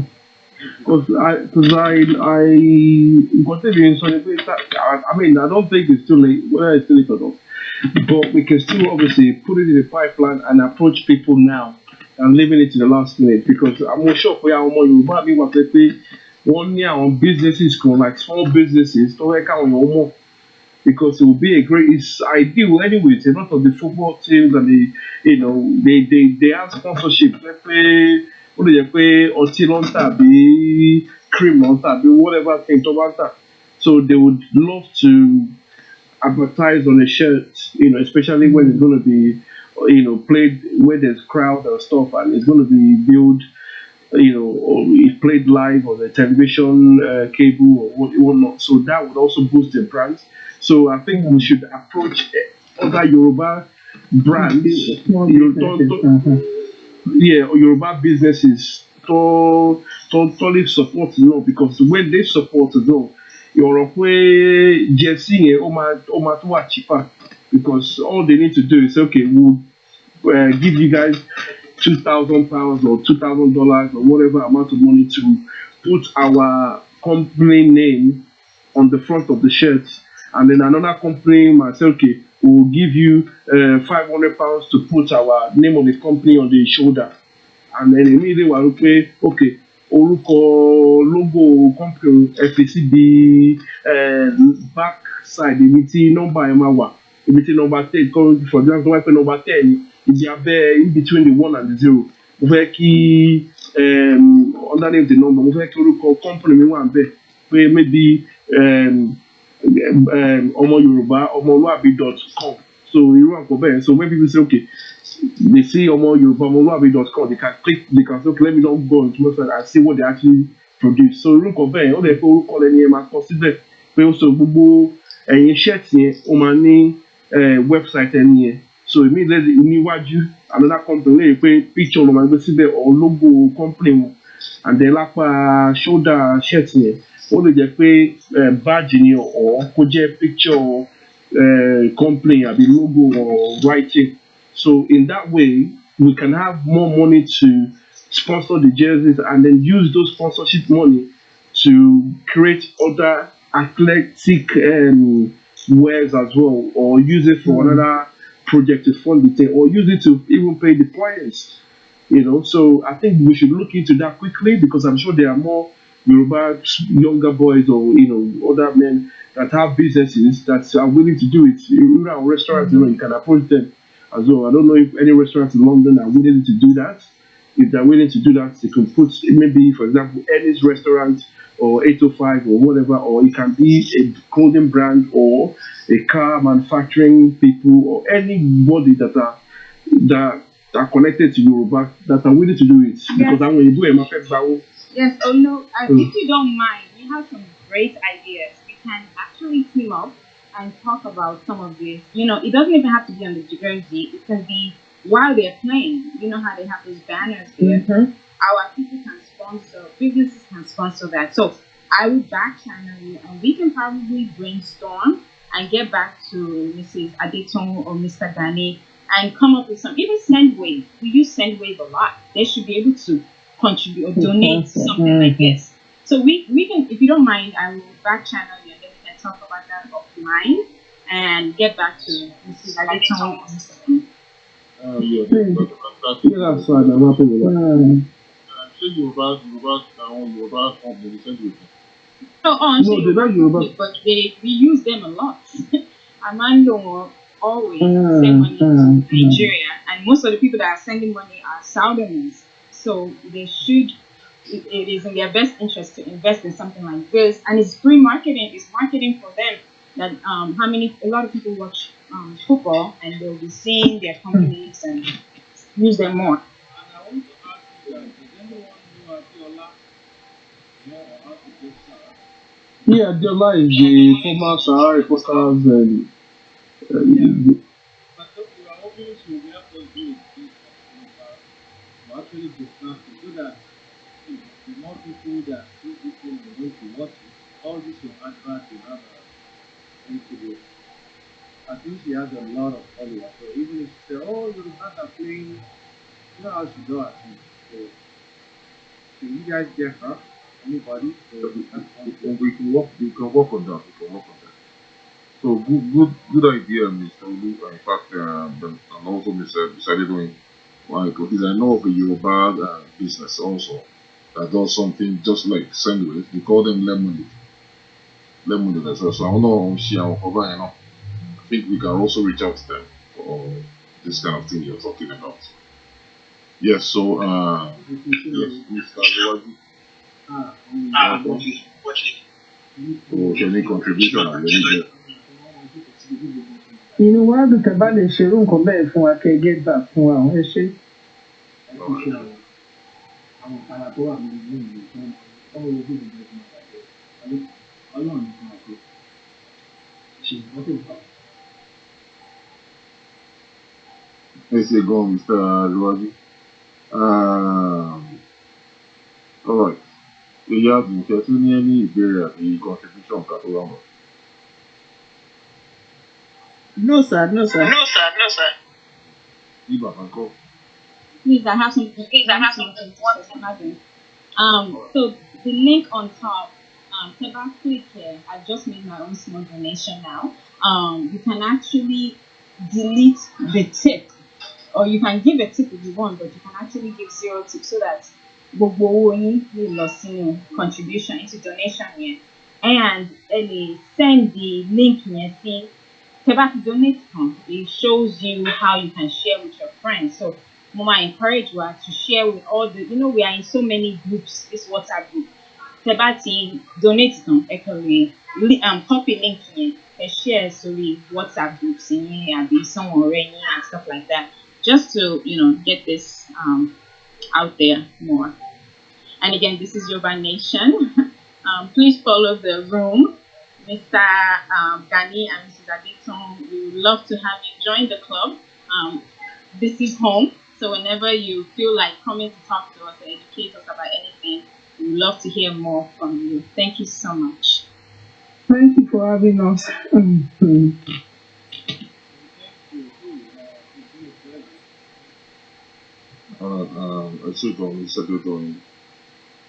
Thank you once again. And like she has said, this is Yoruba Nation.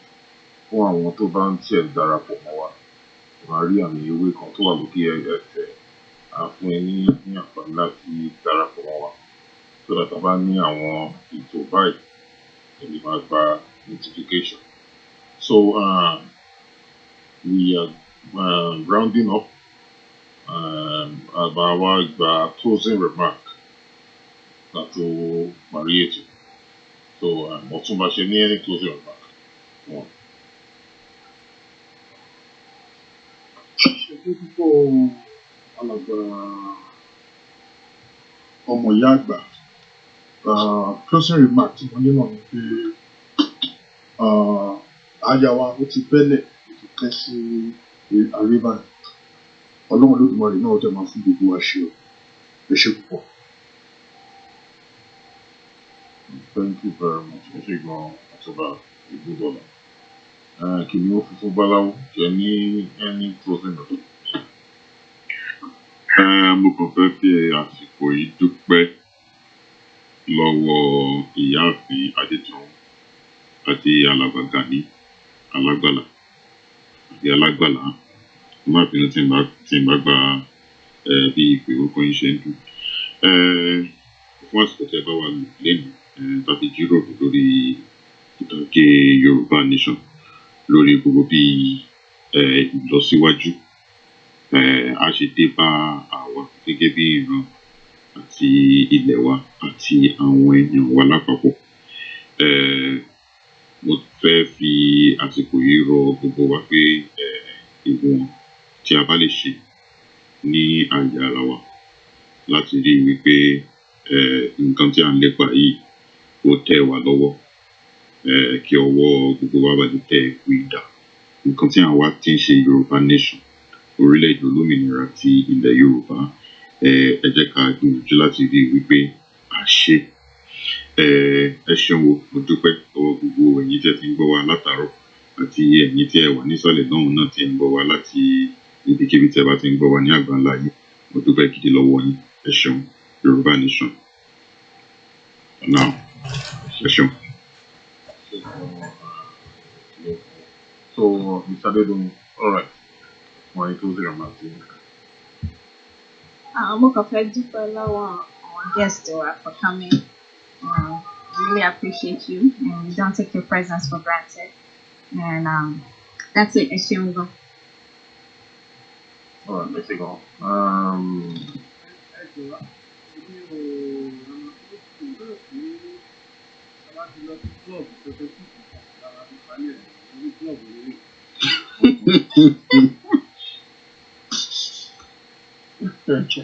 A parí ẹ̀ pẹ̀lú national anthem wa.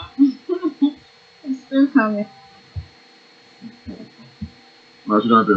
Mr. Gani, tẹ́ bá ti darapọ̀ mọ́ wa bóyá a máa sáàbù yín ní abọ́ pẹpẹ soup àti ṣùgbọ́n ẹ ti darapọ̀ mọ́ wa. Ẹ ti join club wa, ẹ mọ̀ pé Rotary Club ni wá, ẹ ti jẹ́ àwọn òṣìṣẹ́ ẹ̀ ti darapọ̀. Tẹ́ bá ti tẹ ìwé yóò dàtú sí ọ̀nà. So, ẹ ṣe gan Ajia tí ẹ darapọ̀ mọ́ wa pé a pè yín ẹ̀dẹ̀ jẹ́ wa àdúpẹ́ gidigidi gan. Elédùà yóò máa wà pẹ̀lú yín. A lè dúpẹ́ lọ́wọ́ yín bàbá wa Gani Alágbàlá. Ọlọ́run alágbára kò ní padà lẹ́yìn gbogbo wa. Ilẹ̀ Yorùbá tí gbogbo wa tá à ń retí láìpẹ́ láì jìnnà á kàn wá lára. A lè fẹ́ fi àkókò yìí dúpẹ́ lọ́wọ́ bàbá wa, our brother Ọláyọmí Kóìkì, torí fún iṣẹ́ takuntakun tẹ̀ ń ṣe. Iṣẹ́ gidi lẹ ṣe torí àwọn ètò tá à ń ṣe yìí wọ́n ń gbọ́ ní orí Facebook page wọn báyìí, wọ́n ń gbọ́ ní orí YouTube page wọn, wọ́n dẹ̀ ń gbọ́ lórí Twitter. Àwọn tó dẹ̀ wà ní Twitter wọn náà wọ́n ń gbọ́. So fún iṣẹ́ takuntakun tẹ̀ ń ṣe àti ibẹ̀ ṣe ń báwa gbé ètò yìí jáde fún gbogbo àwọn àgbáyé, àdúpẹ́ kan wọ Ọlọ́run lágbára kábíyèsí yìí sílẹ̀.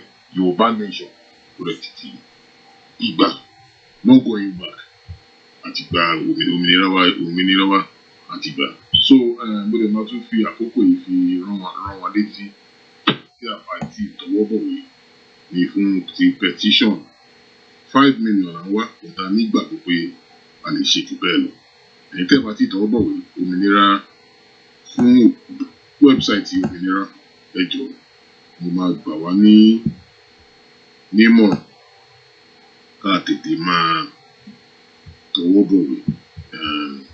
Wẹ́bsáìtì ẹni òmìnira Yorùbá 2022.org, òmìnira Yorùbá 2022.org. So a dẹ̀ ní àwọn ètò tí a ti tó fún ọ̀sẹ̀ yìí náà látọ̀ sí ìtàṣílẹ̀ ní láti ọ̀la lọ. A ní ètò kan lọ́la ní aago 10 Eastern, which is aago 3 ní Nigerian time, Yorùbá land time. Ètò náà dẹ̀ orúkọ ètò yẹn topic yẹn ni the natural, human and economic resources of Yorùbá land. The natural, human and economic resources of Yorùbá land. That's 10 a.m. Eastern time on the 21st of April. A máa parí ètò àbí ó lè tó kọ́tà bẹ̀rẹ̀ bí ọ̀sẹ̀ 3 sí ọ̀sẹ̀ 4 tó kọjá. Nigerian amalgamation document, final chapter for you, Mr. Kayode Molaki. And then now we to Lord Bed on the 22nd, I need freedom from colonial states in Africa. Me on the 24th, I need the freedom from colonial state, which is the great Equatorial Guinea. On the 24th, I need Yoruba city of many Nigerian, West Africa. 27th of April, I need the historical account of the Olukumi people. And then on the 30th of April, a máa ń ṣe níparí ní ọjọ́ kẹrin oṣù, a máa ń ṣe town hall meeting. Ọjọ́ yẹn la máa fún àwọn èèyàn láti wá fún wọn ní feedback lórí àwọn ètò tá a ti ń ṣe. So on the 2nd of May, a ní àwọn ètò kan lóríṣiríṣi. A ní the Bougainville Independence Movement. So ètò pọ̀ lóríṣiríṣi. So ẹ̀yin tí ẹ bá ti darapọ̀ mọ́ wa, ẹ wo ìwé àmì òkè tó wà lókè, ẹ buwọ́lù, a fún yín ní àǹfààní láti darapọ̀ mọ́ wa. Lẹ́ẹ̀kan sí, a dúpẹ́ lọ́wọ́ gbogbo yín tí ẹ darapọ̀ mọ́ wa lẹ́nu, a dúpẹ́ lọ́wọ́ àwọn àlejò wa, Elédùà kò ní fi wá sílẹ̀. So ní ti àbádé yìí, a play national anthem wa. So ìdí kan.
Yoruba nation, no going back. Ẹ ṣé gan. A ó máa pa ìyàrá in 3 seconds. That's 3, 2, 1.